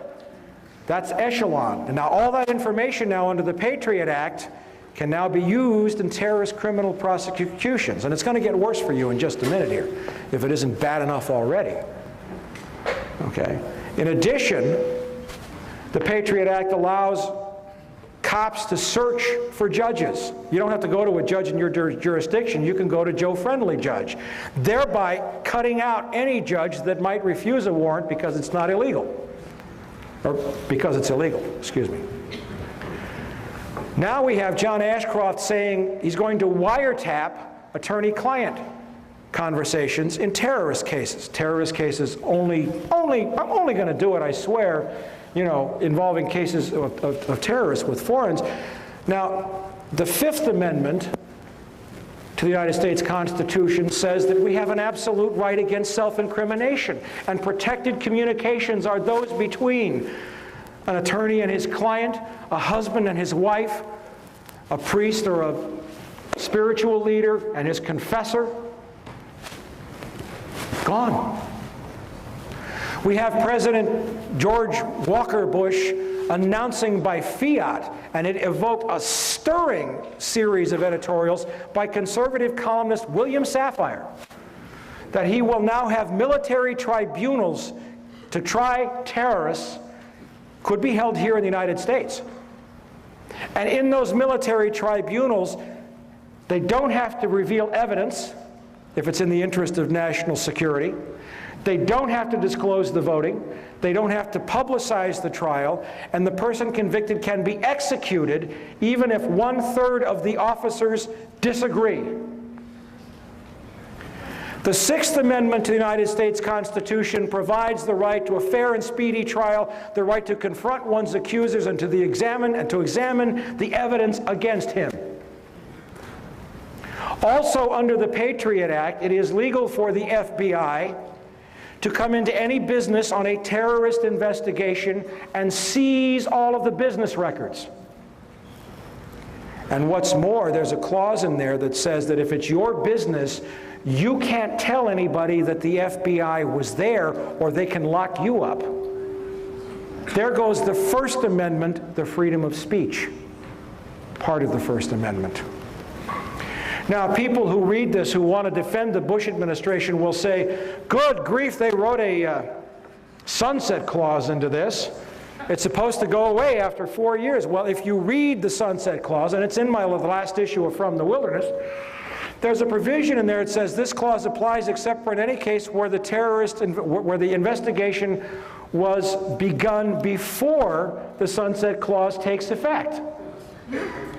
The sunset clause doesn't exist. All they have to say is, we started this investigation before it's a date in 2005.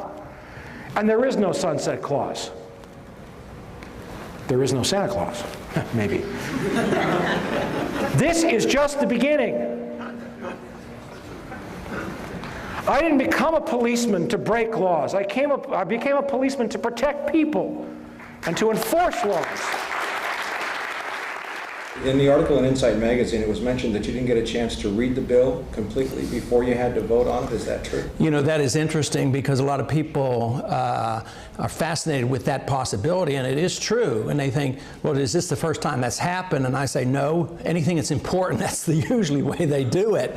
Unfortunately, what they do is they pull these shenanigans and say, you don't have much time. But we looked real hard for that bill. And even while I was going to the floor, the staff still could not get it off the internet. So that in itself should have been a reason for everybody to vote against it. So there was not a full disclosure there. We had an idea that they were taking a reasonably bad bill and substituting a very bad bill, which was the Senate version. The House had actually cleaned up the Senate version to some degree, but they switched it at the last minute. We did not have it in front of us, so that even made it that much easier to vote against. And I am a very poor example. 23 years. I've been shot at twice. I've been made homeless. I've been forced into bankruptcy. I was told that if I ever had children, they'd be killed. I was denied employment. I was arrested on phony charges.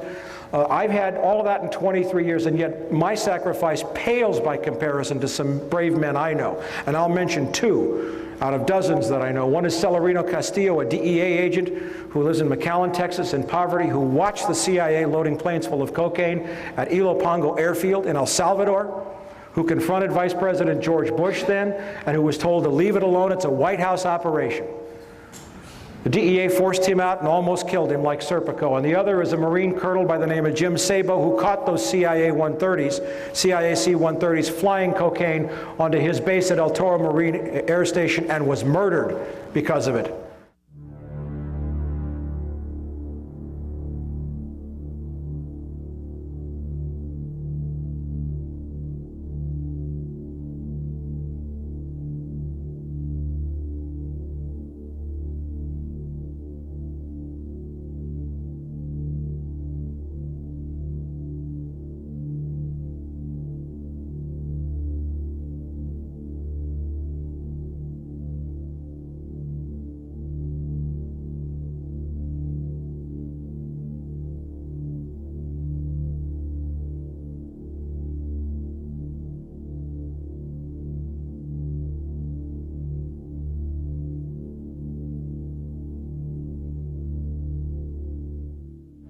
People like us, and I'm just one of many, have been trying to tell people like you that unless you face this now and pay the price, this is what the end result is going to be, and it's only going to get worse.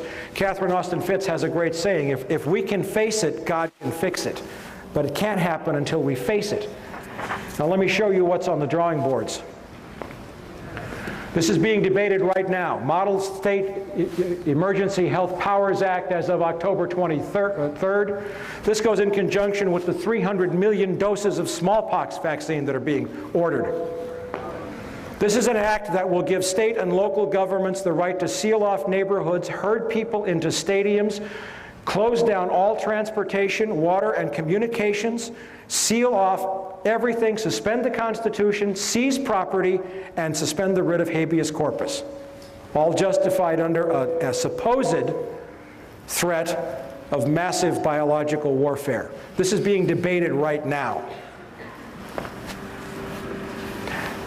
The criminality of this regime is out of the closet. I noticed it was out of the closet in May when Citibank bought Banamex. They don't care anymore. They're arrogant. But I got news for you. These guys, and especially George W. Bush, play in a rigged game. They've always played in a rigged game. And those who play in a rigged game get stupid because they don't have to perform. Their arrogance gets them. Now, if you have any lingering doubts, and you can go to my website and read all of these documents of Operation Northwoods. These are declassified top secret documents from 1962 showing that the Joint Chiefs of Staff had planned to shoot down 2 American airliners and blame it on Fidel Castro for the purpose of getting a war with Cuba. You don't have to believe me. Go read the declassified documents yourself. They don't care about us, okay? They're all on the website.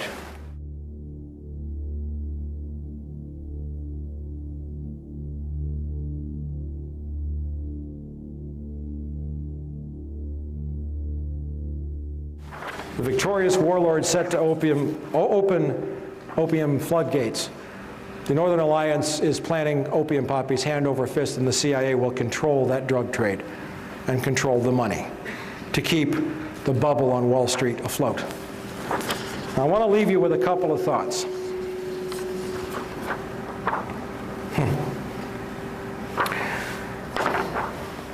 I may have scared you, and I love it when people come up to me and say, Mike, what am I supposed to do? And I know that in your head you're saying, you don't want me to tell you what you're supposed to do because what you want me to tell you is something that'll let you go home, drink a beer, watch your television set, and manage your 401k plan. Okay?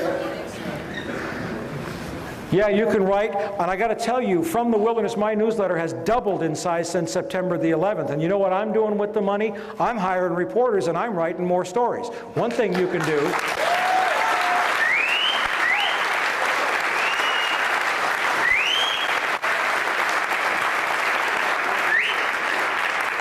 One thing you can do is vote with your money. Stop giving money to people who lie to you.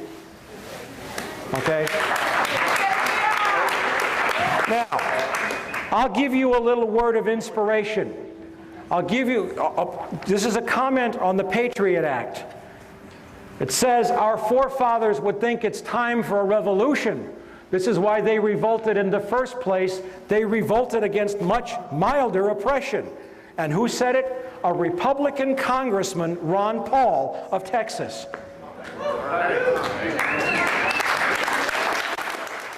To vote against the Patriot Act was a very easy vote for me. To me, it was a clear violation of the civil liberties of all Americans. It was called Patriot Act because they didn't want anybody to vote against it, claiming that if you didn't vote for it, you weren't a patriotic American citizen. I think it was probably the opposite way. I think those who voted for it voted for a bill that undermined the Fourth Amendment, the whole principles of individual freedom and liberty in this country. So it was very easy for me to oppose a bill that would just open up Pandora's box with search warrants and the whole ability to wiretap and listen to all our communications, whether they were on the internet, and check on websites, the whole works. It was very easy for me to vote against that bill. And there are other actions taken by the administration, including military tribunals and Attorney General Ashcroft's announcement that he was going to wiretap attorney-client conversations. How do those make you react? I guess there are two there. I don't like what he's doing, but the other part is how did we get to this point in our history where our administration, our presidents, and our attorney generals do this by fiat? Just come up and declare, well, there's going to be new military tribunals set up, or we're going to wiretap communications between the accused and their lawyers, and they didn't even confer with the Congress. So I would say that's very bad. Of course, there's the slippery slope there. They say, well, we're only going to do this with the terrorists. Well, how do we know who the terrorists are if they haven't had a trial?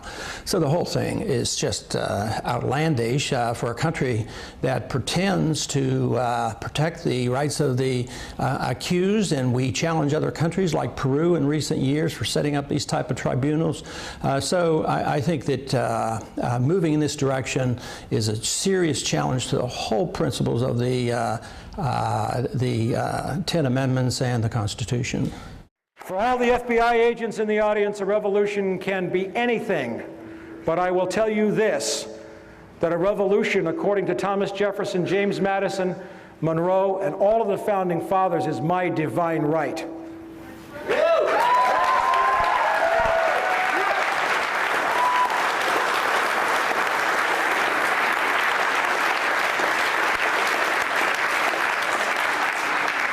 One of the most offensive statements I have heard since September the 11th was Pennsylvania Governor Tom Ridge, when he was sworn in. And he said, civil liberties are one of the most precious gifts that we give our citizens. I got news for you, Governor Ridge. These are inalienable rights. You don't give nothing to me, we give them to you.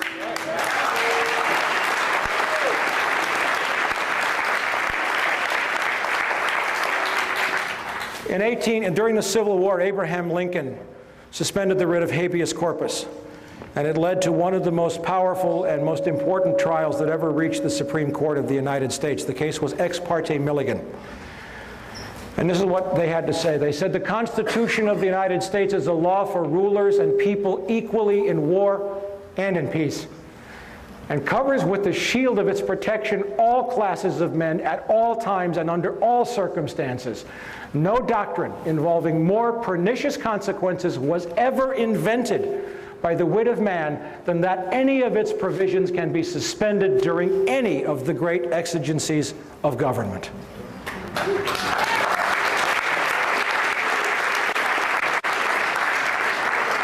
That was when we had a Supreme Court. Now, I want you to bear in mind, you may think that the system of government is still mildly working here. That, well, we had a law and you know what, so Congress is working, but you know, Congress is totally subdued. They're rolled over, they're not fighting, so you think it's the court. But bear in mind that the current Supreme Court is the one that illegally gave George W. Bush the election victory. And when I say illegally, I mean it was a butchery in the major media, because the Florida law said the clear intent of the voter. And what happened was the Supreme Court stopped the counting when there were thousands of ballots left uncounted that would have shown the clear intent of the voter, and said, we're going to make a one-case exception here, and we're going to say that we stopped the count, and we're going to just recount the votes that we have and ignore the votes where we could still determine the clear intent of the voter. That was an illegal decision. So where do you go after that? The first most important thing that the American people should remember is how George Bush came to the White House. 1, through fraud, and 2, through buying the election. The most money ever spent in the history of the United States for this office. That's a crime, and that's a shame. All right, we are living, get this, in an empire. Bill Sapphire said this about George W. Bush. He said, on what legal meat does this our Caesar feed? Bill Sapphire said that. Okay? And it is an empire. Now, I want to go all the way back, and I want to take you back before I shut up here and leave you with one of my favorite quotes of all time. The foundation of all mental illness is the avoidance of legitimate suffering. And the country is mentally ill. It'll wake up sooner or later. I don't know when. I'm not God. I don't know where this is going. I know that my job is to teach. My job is to give you information. And my job is to clarify for you what's at stake here. Let's look at the fact that, and this is the most important point, it appears to me that the American people might have a criminal syndicate running their government. This will be especially important if we are to consider changing the structure of the intelligence community, and that is the challenge of... What's at stake here is your liberty. This is a criminal administration. It will not stop. It cannot turn back. President Bush broke the Presidential Records Act of 1978 by refusing to release the Ronald Reagan papers. Arbitrarily broke the law. John Ashcroft broke the law by ordering wiretaps of attorney-client conversations in terrorist cases. The Supreme Court doesn't exist. They're grabbing for the power right now, and you better rest assured, as sure as I'm standing here tonight, that the war that's supposed to be taking place against terrorism is also a war against you. Thank you very much.